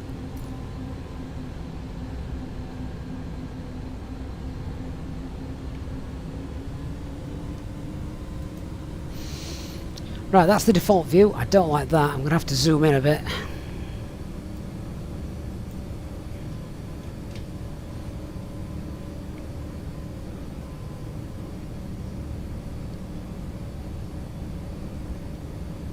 Got no wind indicator, so I think we've just got a decent headwind at the minute. Don't know if we need full flaps for landing. You would imagine so, but I seem stable at the minute. I don't know if I want to risk anything else. Right, well, flaps are full now. I tell you what, when you put those flaps though, God, I'm fighting the lift. It really does lift up when you put those flaps out, so in retrospect, when planning to fly this thing, you're really going to have to think about when you're going to put those out. Right, auto thrust off. I now have control of everything, which I don't like.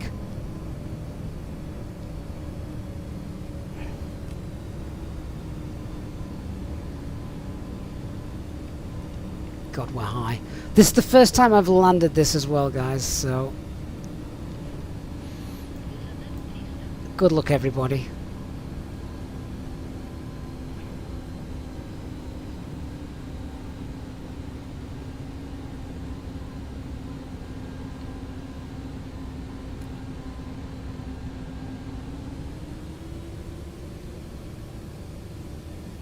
So we're a bit high, we're also a little bit slow.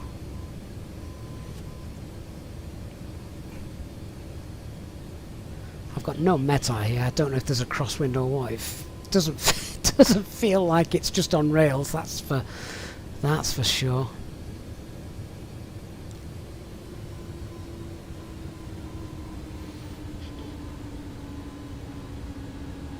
Try and at least get the centre line right. 2 whites, 2 reds.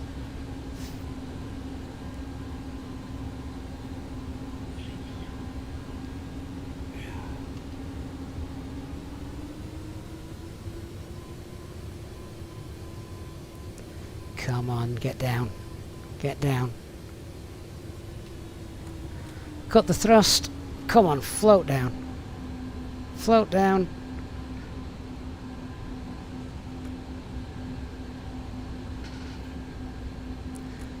Are we down? We're down. I didn't hear any sound indicating to let us know that we were actually down then. I honestly thought we were floating down that runway.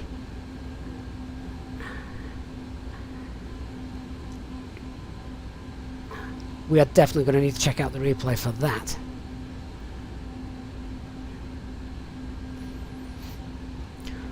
Right, I don't have time to do the full taxiing and shut down. That probably takes another 20 minutes. So, let's stop the replay. Oh, guys, I don't mind admitting to you, that was hard.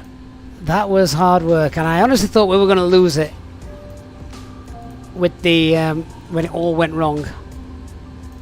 So,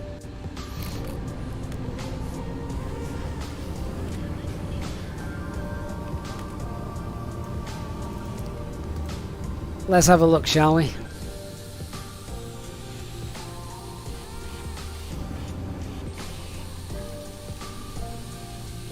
Pretty certain it doesn't approach nose down usually. But honestly, it was like such a minefield. So difficult to control. Well, compared to an Airbus. Everything's difficult to control compared to an Airbus. But you can see how it was rocking and rocking and rocking.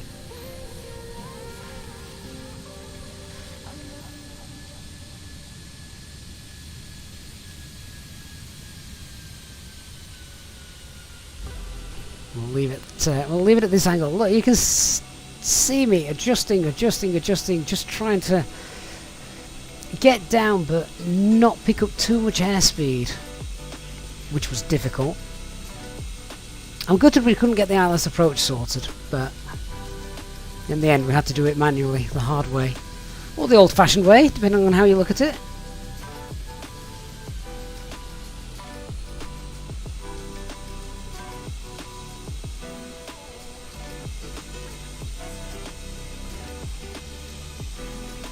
Well, you know what?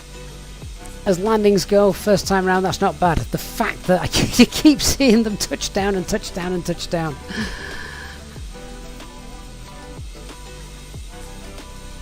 Plumes of random tufts of smoke coming off it. What an aircraft. She looks a lot better than she is easier to fly.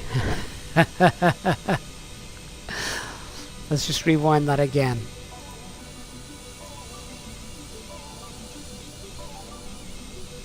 Let's see that final little bit of a touchdown. An aircraft that no longer flies into an airport that is currently closed. I say currently, I think that's the way it's going to remain, sadly.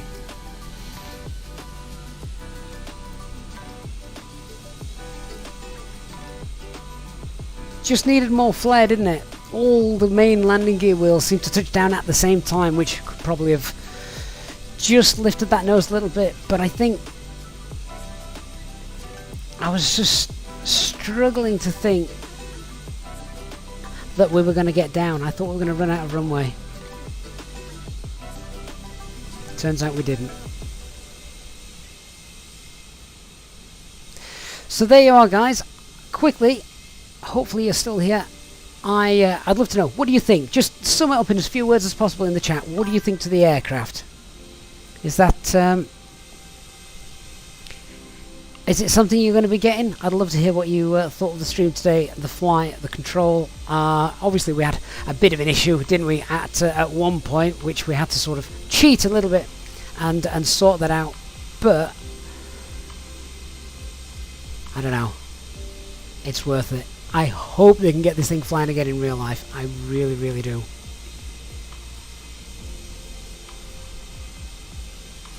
With regards to setting the aircraft up and actually getting it flying and into the cruise, that was fine. Descent was fine, and then, yeah, bad piloting on my part. I was looking at other things, took my eye off the ball. I think we lost the airspeed, and that was it. It started to go. Not quite sure where the aircraft's going now, though. Oh, it's because the replays run out, and the aircraft's just flying on forward. Let's rewind that. There we are. Right, guys, I am going to leave you with this final replay of this glorious, glorious aircraft. A huge thank you to everyone who's been with us today, and to those of you who have donated, contributed, and also donated channel memberships as well. Big thanks to you guys. Really, really do appreciate your support of the channel. Amazing, each and every one of you. I look forward to seeing you all on the next flight, which will probably be in something a little bit smaller and a little bit more fly-by-wire. So thanks very much, guys. I have to go pick up the lad now, but thanks for watching. I shall see you all on the next one. That has been a great way to spend a Tuesday afternoon. Thanks so much, guys. See you all soon. Bye bye.